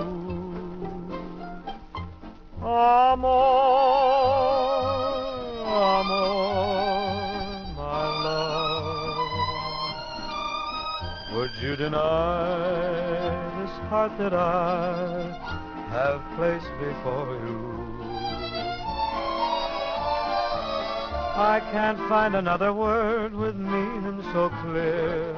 My lips try to whisper sweeter things in your ear, but somehow or other nothing sounds quite so dear as this soft caressing word I know. Amor, amor, my love. When you're away, there is no day, and nights are lonely. Amor, amor, my love.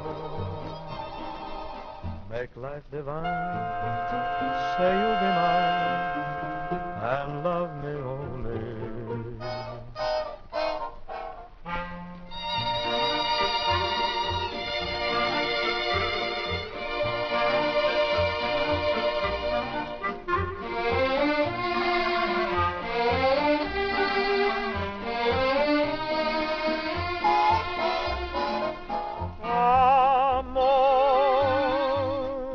amor, my love.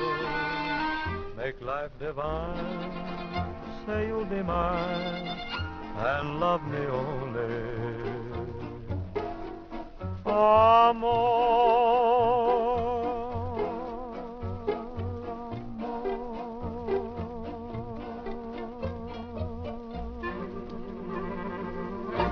Make a note of that nocturne.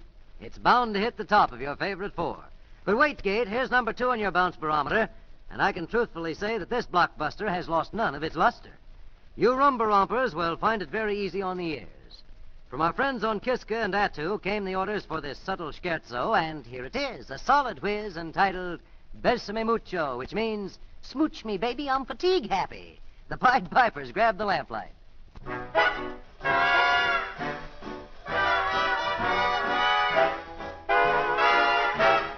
Besame, besame mucho. Each little dream would take wing and my life would be through, all through. Hoy, hoy, boy. Besame, besame mucho. Love me forever and make all my dreams come true.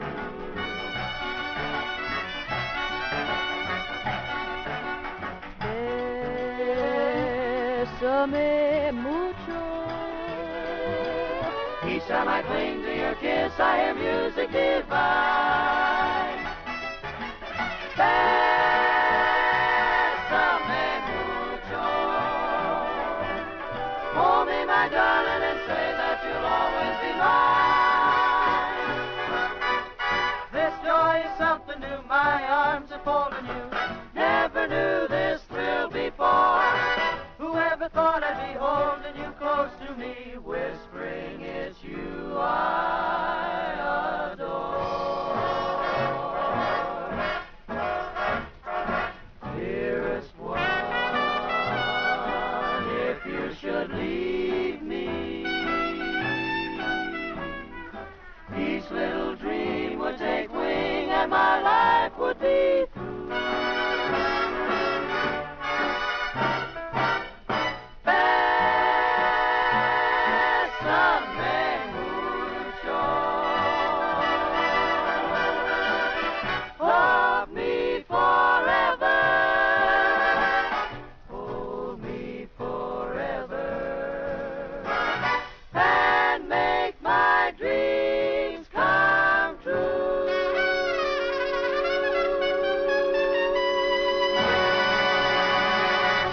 Perhaps you have a favorite song or tune you'd like to order on Sound Off. I hope so, because the old oven is chock full of overtures for you boys and girls.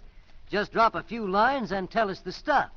Address Sound Off, Armed Forces Radio, Los Angeles, USA. Also, please jot down whether you hear this taffy pulled by shortwave, longwave, or over your local pants presser. Huh? Thanks, Yanks. Attention, men.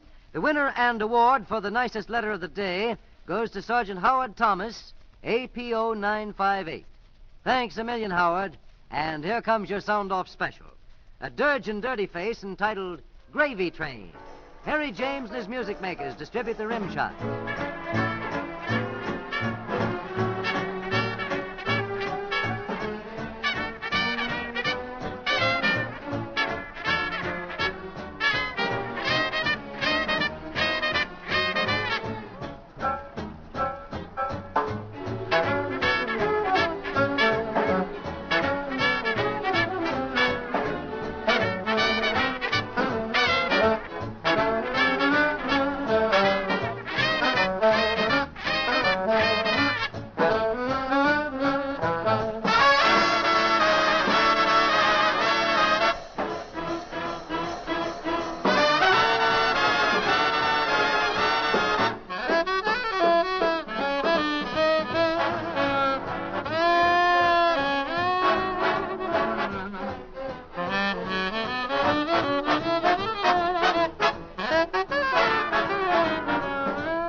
gets gooder the footer we go, don't it, Joe? And now for the prize pizzicato of the day. The safety pin-up tune for the entire platoon. Number 1 on your red, hot, and blue tune parade. I quote from the comments of Percy Goldbrick, quote, "Jack, you can soak your socks in this sonata," unquote. There you have the words of the master himself.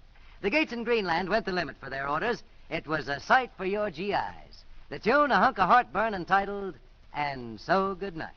Joe Reichman's band with Maureen O'Connor, your Oriole. Number 1.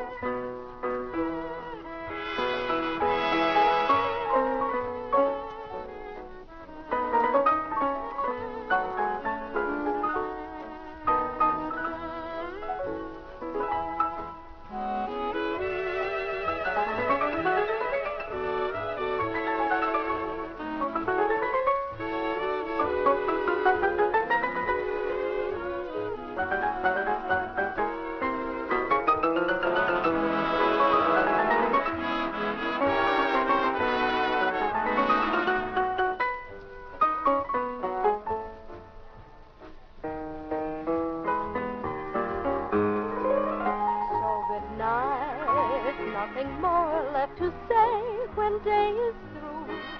My dreams will all be of you. So good night. As I write, I can try to imagine you are here, but only dreams bring you near. So good night.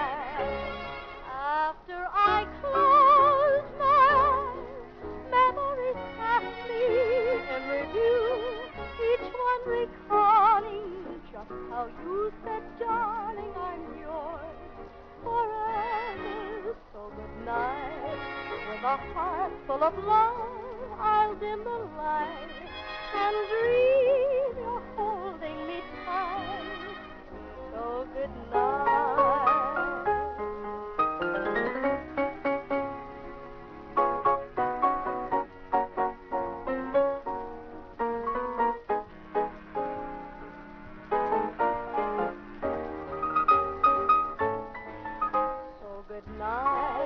With a heart full of love, I'll dim the light and dream you're holding me tight. So good night.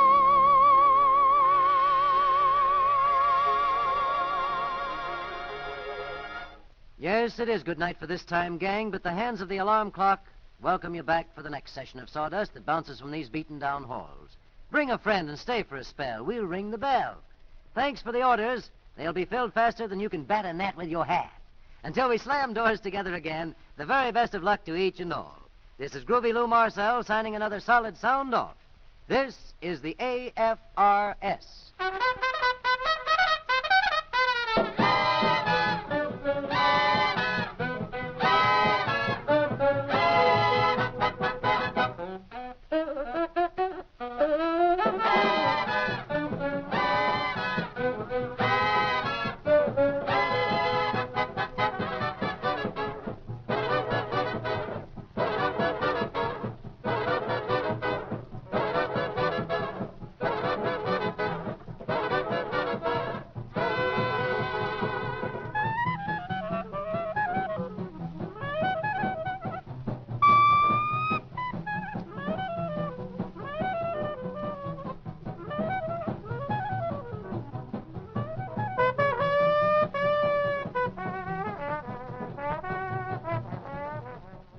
GI Jive was a 15-minute radio program transmitted by the Armed Forces Radio Service for entertainment of soldiers in World War II. Its initial frequency of 5 days per week later increased to 6 days per week. It was included in the group of programs proposed for production on the AFRS's initial schedule. GI Jive differed from AFRS programs like Command Performance and Mail Call in that it used a disc jockey format, with someone playing popular recordings of the day. Yank, the Army Weekly, presents G.I. Jive.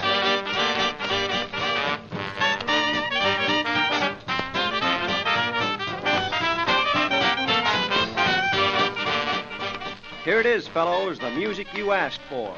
G.I. Jive, the AEF Jukebox of the Year. To get what you want in jazz, right. The only address you need is Yank, the Army Weekly, USA. It's your newspaper by and for enlisted men. Just put your requests in, and out will come your favorite bands and singing stars.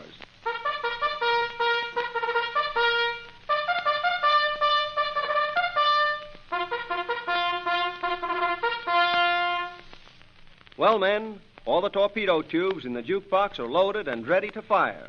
This is Navy Day on G.I. Jive. And you lucky sailors, the task force is in command of that gorgeous moving picture and radio star, Miss Carol Bruce. Take over, Skipper Bruce. Thank you, and hello there, sailors. Well, I've got all the gear in order here, so let's shove off with a rhythmic tribute to the gal friend of the first sailors to set foot on American soil, Queen Isabella.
Well, now that that's out of our system, let's turn to a few squibs of Navy news. At the Farragut Naval Training Station, a couple of recruits were penalized for smoking while they were at work, painting a sign.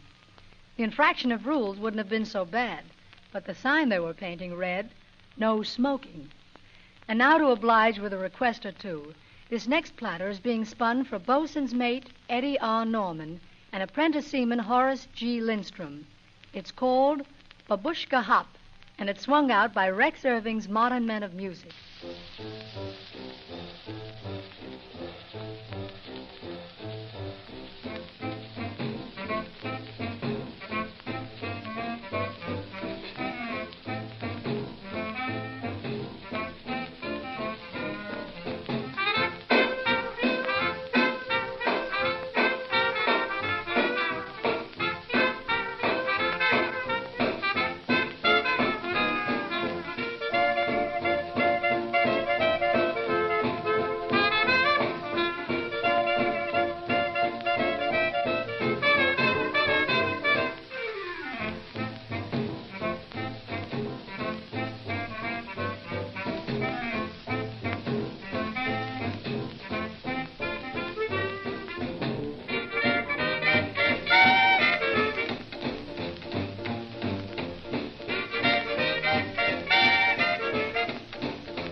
Here's an item about a general order that was intended to put the clamp on too much promiscuous romance, but I don't think it'll do much good.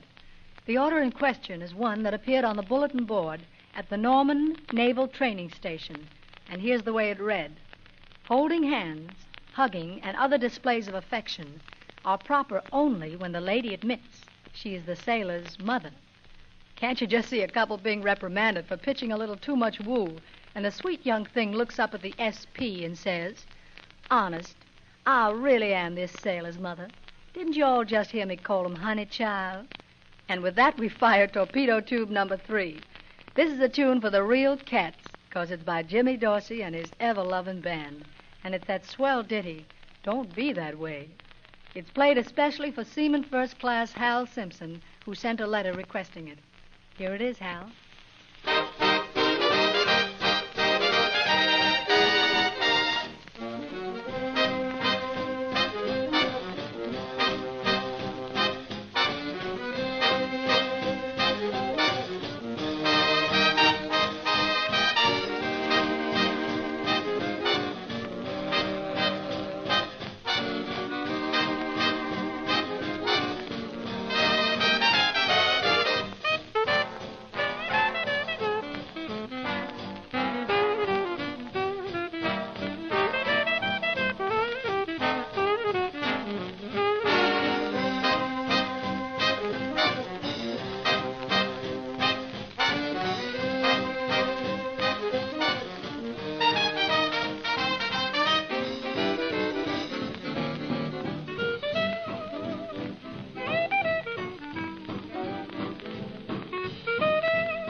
A sailor in Iceland by the name of Warren Kilgore wrote to G.I. Jive and said that the Eskimos in that country use fish for money. He said they worked fine, except that it got pretty messy when you try to put in a phone call from a pay station. Of course, we don't believe it, but here's something that will make you believe in rhythm. It's Red Nichols and his boys, and they make you know it with King Kong.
Thanks, fellas. It's been fun GI jiving with you. So long. For the past 15 minutes, Yank, the Army Weekly, has been dishing out the GI Jive. The popular show has been the screen and radio star, Miss Carol. This is your show, and you call want to hear right. The Yank, the Army Weekly.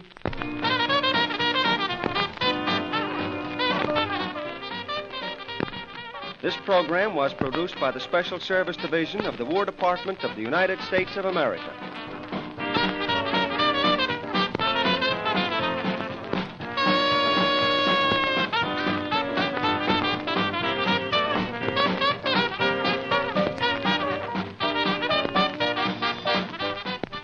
This program has been a part of our English language shortwave service.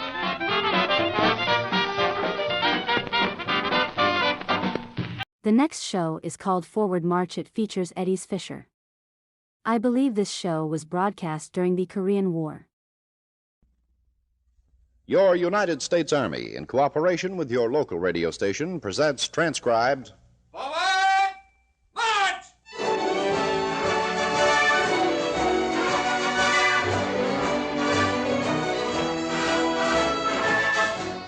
The United States Army and United States Air Force Recruiting Service takes pride in presenting the United States Army Band Orchestra and Chorus, conducted by its leader and commanding officer, Major Hugh Curry, with songs by America's favorite young singing star, Eddie Fisher, on Forward March.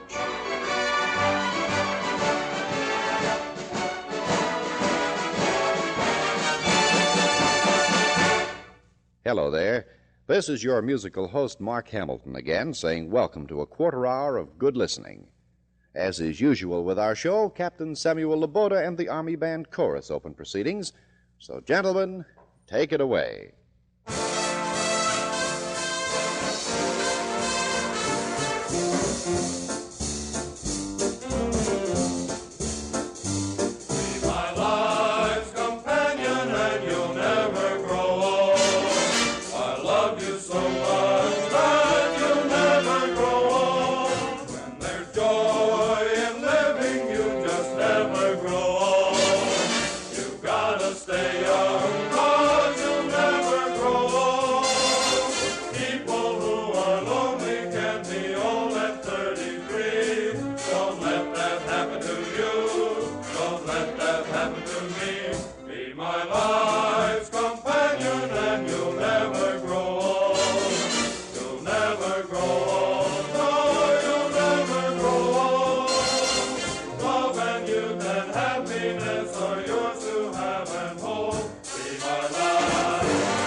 Now here's the shining star of our show, a wonderful guy with a truly great voice, Eddie Fisher.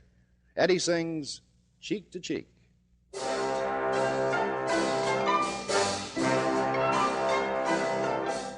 Heaven, I'm in heaven, and my heart beats so that I can hardly speak.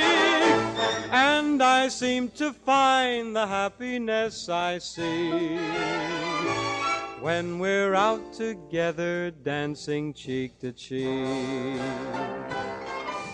Heaven, I'm in heaven, and the cares that hung around me through the week seem to vanish like a gambler's lucky streak when we're out together dancing cheek to cheek. Oh, I'd love to climb a mountain and to reach the highest peak, but it doesn't thrill me half as much as dancing cheek to cheek. Oh, I'd love to go out fishing in a river or a creek, but I don't enjoy it half as much is dancing cheek to cheek. Dance with me, I want my arms about you. The charms about you will carry me through to heaven. I'm in heaven, and my heart beats so that I can hardly speak, and I seem to find the happiness I seek when we're out together dancing cheek to cheek.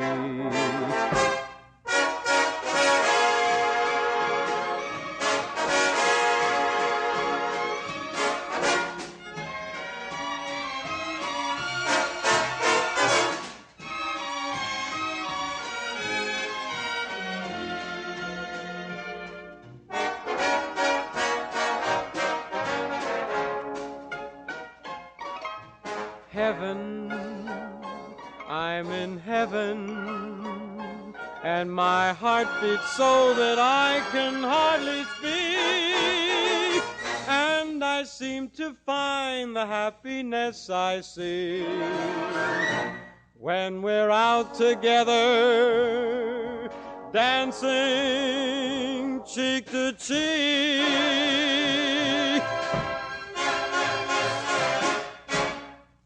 Time for an important message for everyone listening, so here's Eddie Fisher again. This year, the Army Medical Department is 178 years old. Today, the Medical Corps is carrying on, as ever, its continuing program of vigorous research. Throughout the world, the Army medical scientists are doing their work that benefits not only the soldier, but all mankind. In the tropics, in Arctic regions, in all types of surroundings, Army medical researchers are constantly testing, researching for the advancement of medical science. And it is such research, together with training and prevention, that has enabled the Army Medical Corps today to maintain the healthiest Army in our history. Yes, more than ever before, the Army Medical Corps has the respect and admiration of the men and women in uniform and of all the nation's citizens.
And that was, of course, Major Hugh Curry and the United States Army Band Orchestra with Sergeant Lonnie Wilfong's fine arrangement of the Balcony Serenade. Now, Eddie Fisher's back at our microphone again, asking, how about me? It's over, all over, and soon somebody else will make a fuss about you. But how about me?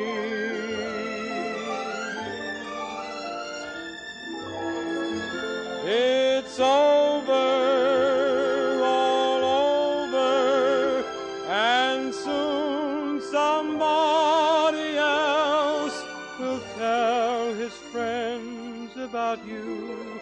But how about me? You'll find somebody new. What am I to do? I'll still remember you when you have forgotten.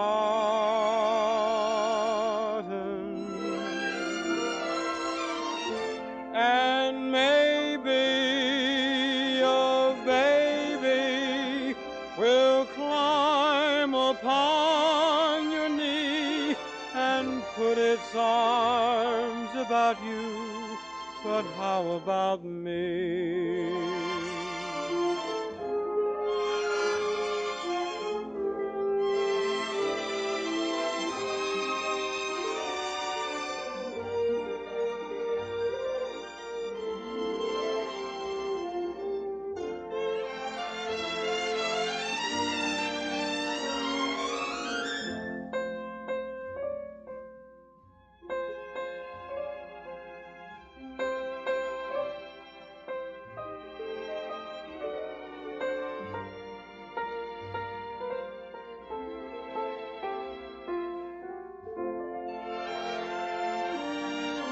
You'll find somebody new, but what am I to do? I'll still remember you when you have forgotten.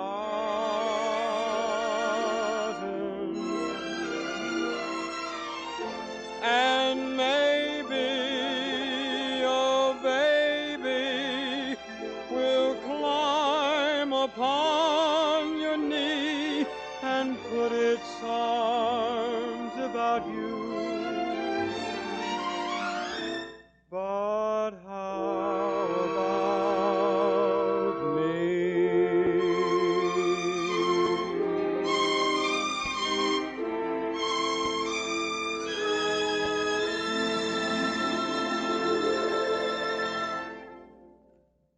From Washington, D.C., your United States Army, in cooperation with your local radio station, has presented transcribed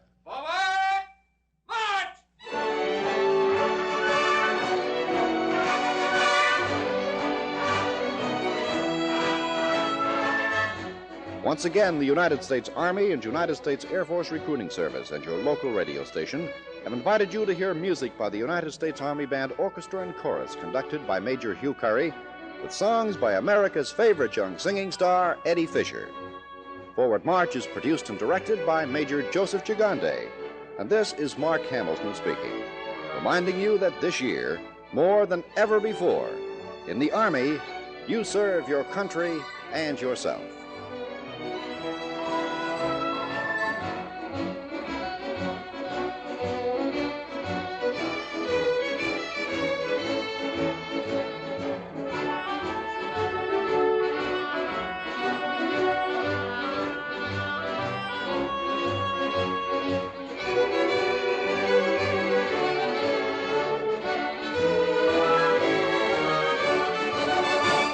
The first GI Journal was recorded in Hollywood June 29, 1943.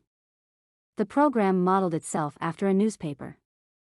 The variable host was the editor-in-chief, who introduced celebrity guests and jokes and poems contributed by troops. Regulars on the show included Mel Blanc as the stuttering, private sad sack and Harry Mitchell, announcer. The GI Journal goes to press.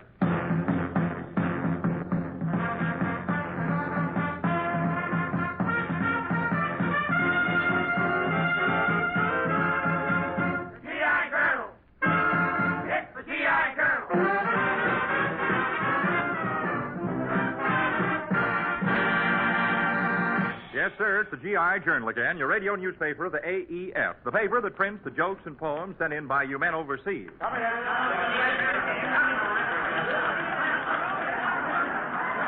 Men, you've seen a majestic wave rolling in from the ocean, haven't you? Well, here's a man who has a whole lot in common with that mighty breaker because of his drippy personality. Your editor-in-chief of this edition, Jack Carson. Hiya, man. Thanks very much. Well, men, I'm sure tickled sillier than usual to be editing another version of the old journal again. This is your 5-star final, and standing by are your 5-star reporter. There's lovely Lorraine Day reading your letters to the editor, Ransom Sherman in charge of the poems, Mel Blanc, the one-man crowd, the sad sack, Arthur Q. Bryan, Harry Mitchell, and our star outside reporter, Rochester. Now it's about time for a little... Hello? Hello, boss. It's Rochester. Well, where are you, Rochester? I'm with the infantry in India, and they're giving me some of that basic training. And I'm against it. Why? Oh, they got me crawling around the ground. Bullets are whizzing over my head. Landmines are blowing up my face, and I'm going to protest to Congress. On what grounds? This is infiltration without representation. Turning quickly to the music section, we find Kay Kaiser's orchestra ready and waiting with a solid standby. The old professor himself isn't here to give the downbeats, but he shipped us a couple of trombone players and things, so let's see what comes out.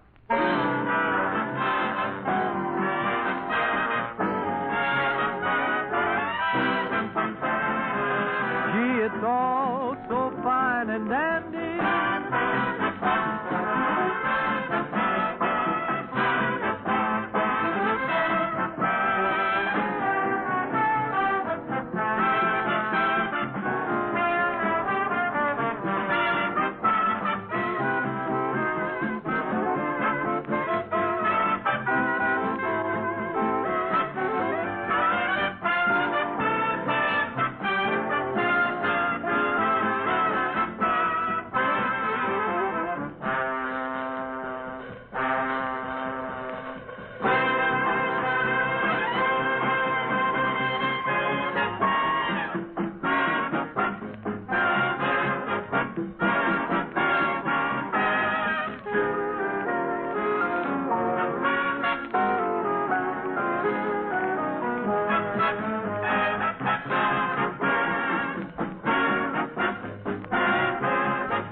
The men just sent in lots of poems, and they're for our abuses from the muses.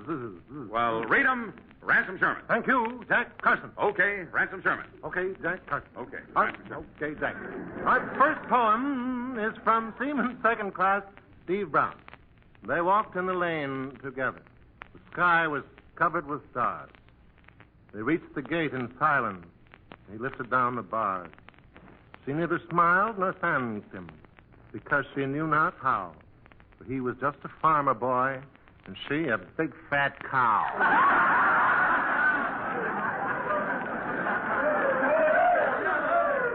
Thank you, Ransom Sherman. Forget it, Jack Carson. Those men are really mailing those limericks in lately. Ah, they certainly do. Jack Carson.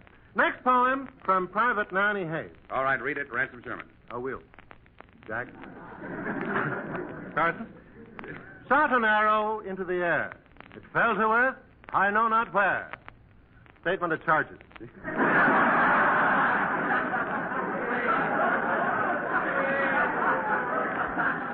you, Ransom Sherman. Oh, forget it, Jack.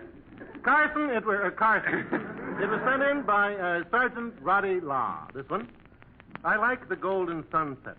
I like the summer breeze. I like to win a little bet. I like to see girls' knees. I like the forest in the fall, and I like a dog's bow wow.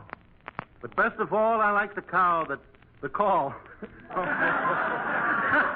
the whole poem right there. But best of all, I like the call that calls us hounds to chow. Could you do any better?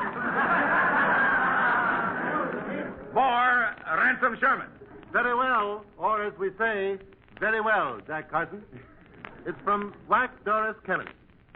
The boy who wants to make the news aspires to fill Clark Gable's shoes. His sister aims for something better and hopes to fill Lana Turner's sweater. Yeah. You heard that. Thank you, Ransom Sherman. Don't forget, man, we're still in the market for limericks and poems here. So just send them into GI Journal, Armed Forces Radio, Los Angeles, USA, and we'll print them up for you.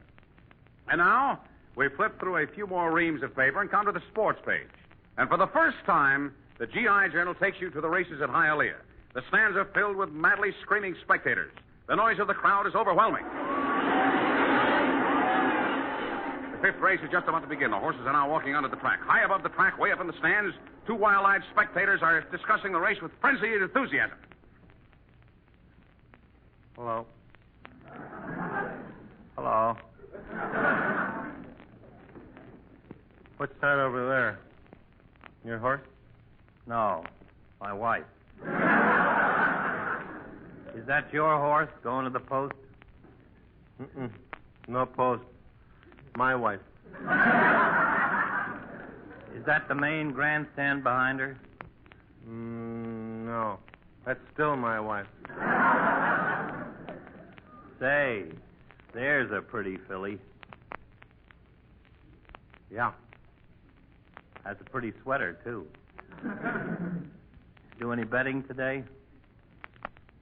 Put $2 on a horse's nose. What happened? Horse bit me.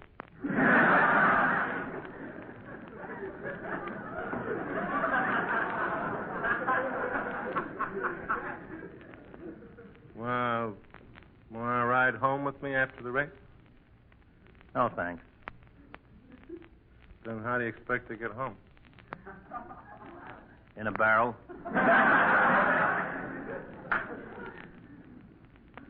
I'm hungry. Me too. Think I'll get a hot dog. You like your dogs with mustard? No. With long, floppy ears. Better for children. You like pets? No. But my uncle does. He kept a crow. What happened? They got a divorce.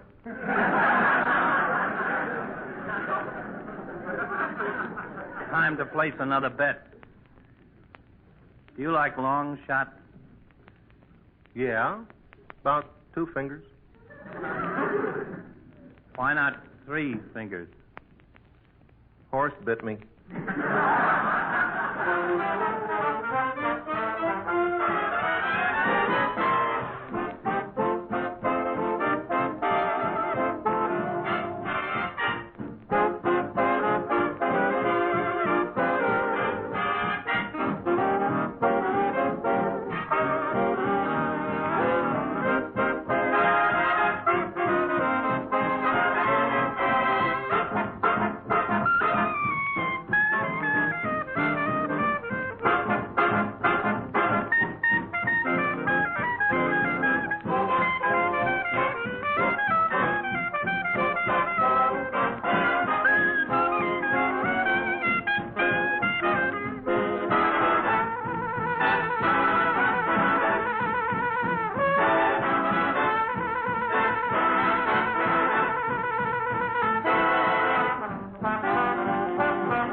Rochester, I thought you were supposed to be in India getting a story on the infantry. That's just what I'm doing, and I'm helping them out on the side. There are two roads here. One is a good road right straight back to the base, and the other's a bad road going over the mountain. I'm sending our boys over the mountain. That's the silliest thing I ever heard of. No, it ain't. I'm getting 30 cents a hundred for routing them past the Calcutta Chili Bowl. That's what happens after being with Jack Benny. Rochester, I want you to get going and bring in a story. I can't, boss. The Jeep I'm driving just stalled. Well, release the clutch. Okay. Honey, you'll have to leave.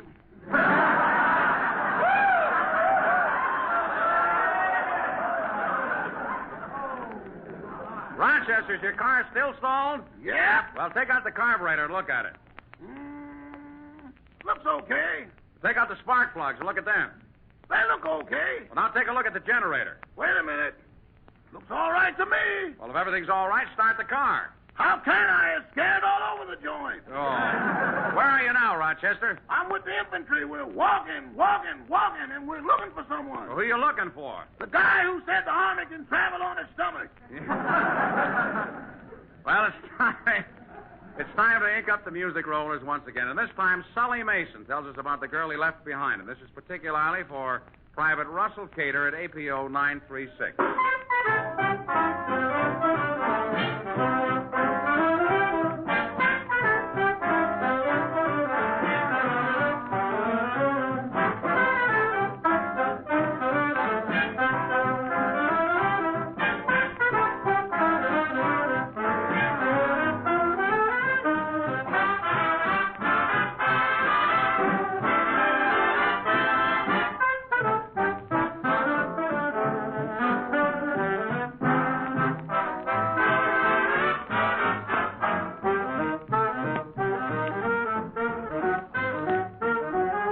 Lonesome since I crossed the hill and left that happy little valley. Such weary thoughts of that my heart do fill since parting with my little Sally. Oh, I seek no more the fine and gay for they but all remind me how swiftly hours did pass away with the girl I left right behind me.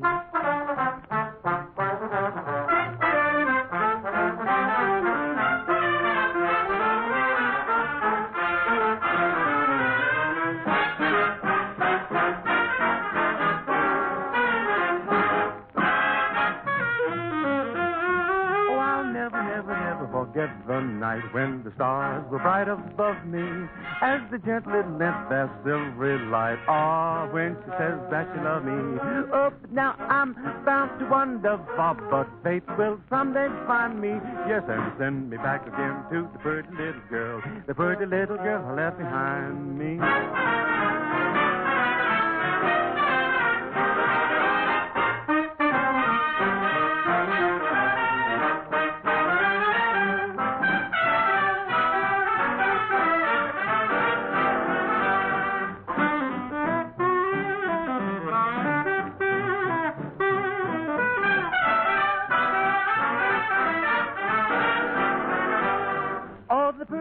Girl that I left behind, yes, the pretty little girl, oh, the pretty little girl I left behind me.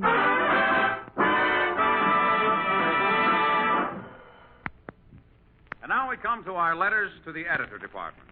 Here to give them the reading they deserve is lovely, glamorous, shapely Lorraine Day.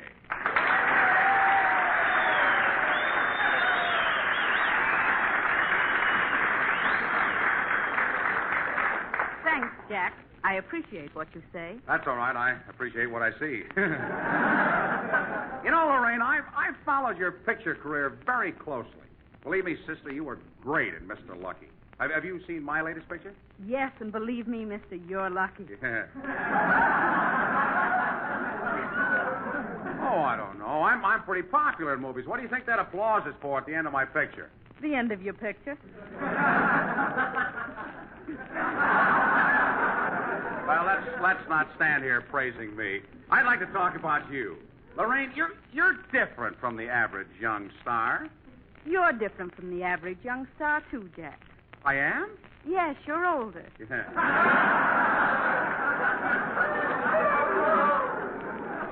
What do you mean I'm older? I'll have you know I run around with a very young crowd. You should have seen the kid I was out with last night. She was so young. Oh. Did you have a good time? Well, not so good. By 9 o'clock, the strings of our yo-yos were all tangled up. Tell me, Jack, what did you do before you got into pictures? Don't tell me you haven't heard La Rain. I spent some of my best years in vaudeville. I wondered what happened to them. This day, I'll have you know that I played every theater in the country just before vaudeville died. Really? Yes. In fact, I still make personal appearances in some of those same theaters. Sort of like the murderer returning to the scene of his crime. Yeah. No. Not at all. By that time, I was on the legitimate stage. I still remember the first part I ever had in a play. All week, I studied my part. Mr. Hogan, will you pass the tomatoes? Mr. Hogan, will you pass the tomatoes? Mr. Hogan, will you pass the tomatoes? Then I went out on the stage. It was my big chance. What happened? The audience beat Mr. Hogan to it.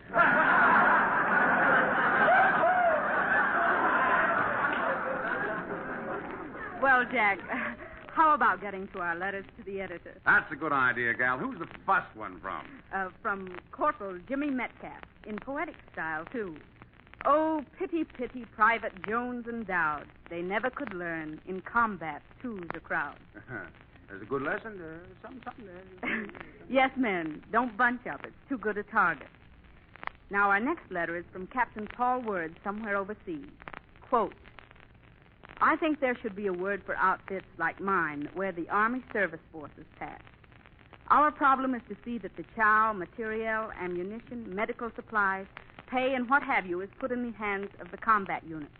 It's teamwork. We bring it up, they use it. However, let's recognize that you don't just throw some stuff on a truck or on a train and pull away. There are special ways to load different supplies to enable us to get more in the load, to get it up to the front faster.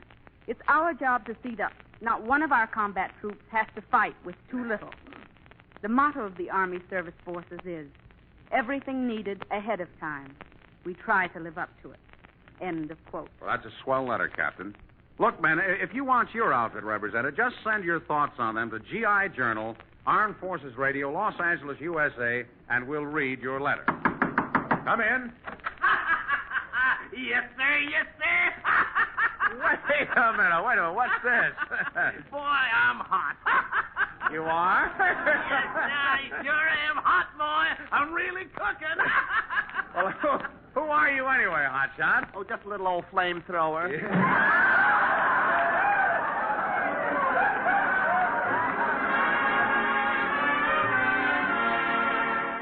Headlining our weekly pinup page is gorgeous Georgia Carroll. For the boys at APO 708, Georgia sings, I'll Be Seeing. I'll be seeing you in all the old familiar places that this heart of mine embraces all day through. In that small cafe, the park across the way, the children's carousel, the chestnut trees are wishing well. I'll be seeing you in every lovely summer's day, in everything that's light and gay. I'll always think of you that way. I'll find you in the morning sun, and when the night is new, I'll be looking at the moon, but I'll be seeing you.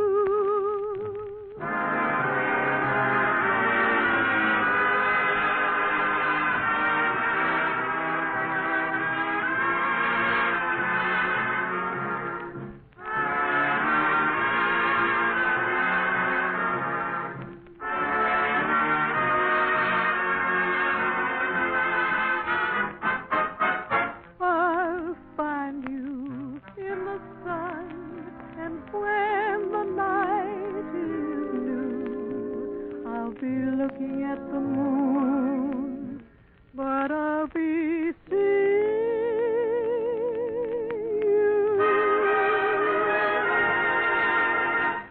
And now... Pardon me, Mr. Carson, but isn't this a good time to answer the well-worn letters? Yes, this is a terrific time to answer the love-worn letters. What's the first one? What does the first one say? Well, it's from a soldier in England. He writes as follows. Dear love-worn editor. Dear love-worn editor. Is that better? Any way you want to say it, it's all right. Well, he says, I got a wheel problem, and I think it's all on account of the fact I used to work in a pawn shop. I can't hold a girl more than 30 days. What shall I do? Signed, Anxious. What's your advice? Dear Anxious, I know exactly how you feel. When I was a young man, I couldn't hold on to a girl either. Then I met Rosie Love. We got married, and I wish I was a young man again. What's the matter with Rosie Love? Nothing. It's a mother.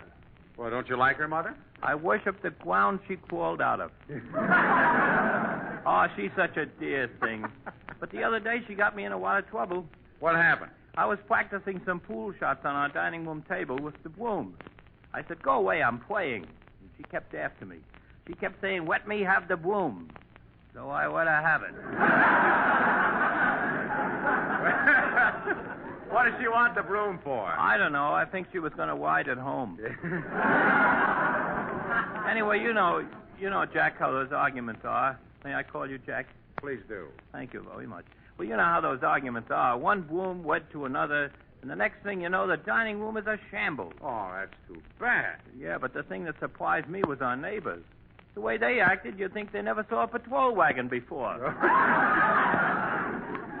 Distributing the type, we find a request from PFC Fanning, Jr. at APO 937. It's Kay Kaiser's Orchestra and My Darling.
Continue now with our GI. Well, this is my boon compare, my childhood, my close friend, my old who are you? Well, I'm Jack Carson. Who are you? Well, me, I'm a lieutenant, captain, private Sad Sack. I suppose another episode in your life is inevitable, so the quicker we get it over with, the better. Fanfare, please.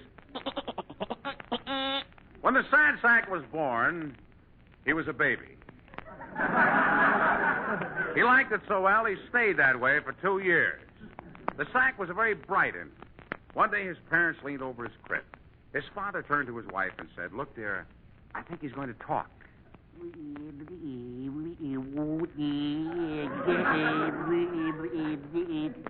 Who can talk? I'm only a baby. During his school days, the Sad Sack was always a perfect little gentleman. One afternoon, he's escorting a girl classmate to her home, and they come to a puddle.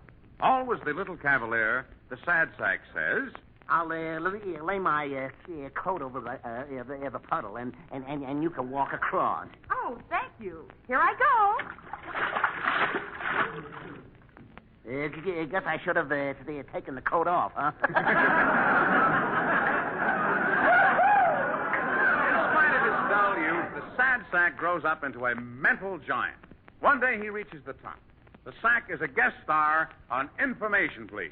Mr. Fadiman turns to our hero and says, Mrs. Carter of Fort Worth, Texas, wants to know the exact wording of the Einstein theory. The sad sack knits his brow and answers promptly. Well, it starts off with, now let me see. If a guy sits on a hot stove for 2 minutes, it's, no. If you take it, and then it's, send her the money. Then the sad sack joins the army and buckles down to being a good soldier. He isn't a bit nervous when the sergeant comes into the barracks and says, Sad sack, if you can't name the general orders, you go on detail for the cavalry. Go ahead. What are the general orders? 1, 2, 3, 4, 5, 6, 7, 8, 9, 10. Hand me a shovel.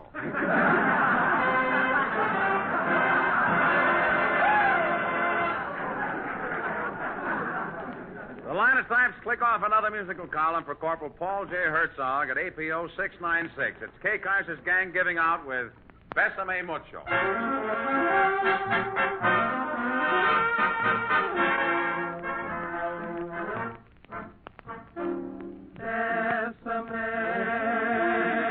Besame mucho. Each time I cling to your kiss, I hear music divine.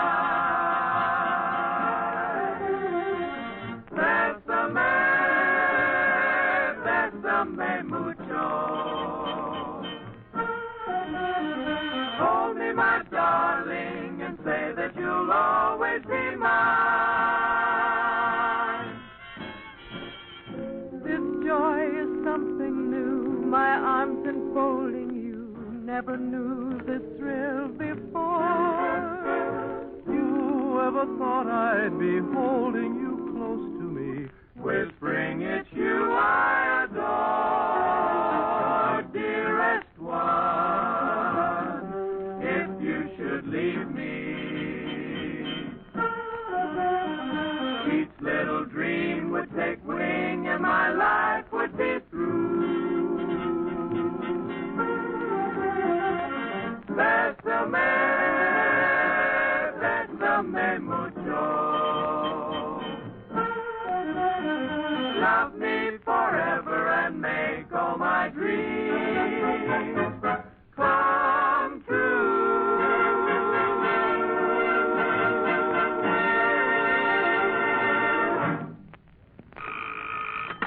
Hello? Hello, Mr. Carson. Well, I'm at the service club now trying to entertain the men. I've sung for them, I've danced for them, and now I'm stuck. I don't know what to do next. Well, can you play the piano? What? The piano. Sorry, I'm not familiar with ivories when they come in a big group. Well, men, that brings us down to Hold the presses. Hold the presses. Okay, Ransom Sherman. A very fine definition just arrived from North Africa. A definition of what? Definition of a desert. Desert. Miles and miles of swamp with all the juice squeezed out.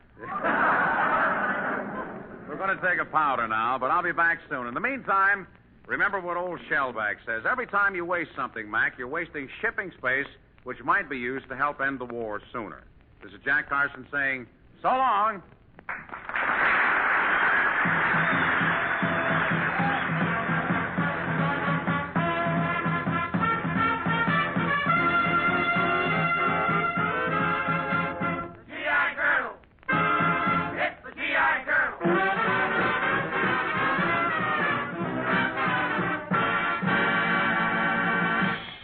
Now, don't forget, man, if you want to write for such stars as Jack, Kay Kaiser, Bing Crosby, Bob Hope, Kelowna, Rochester, Lorraine Day, and Linda Darnell, all you have to do is write in any gag that you think will fit them, and believe me, we'll use it.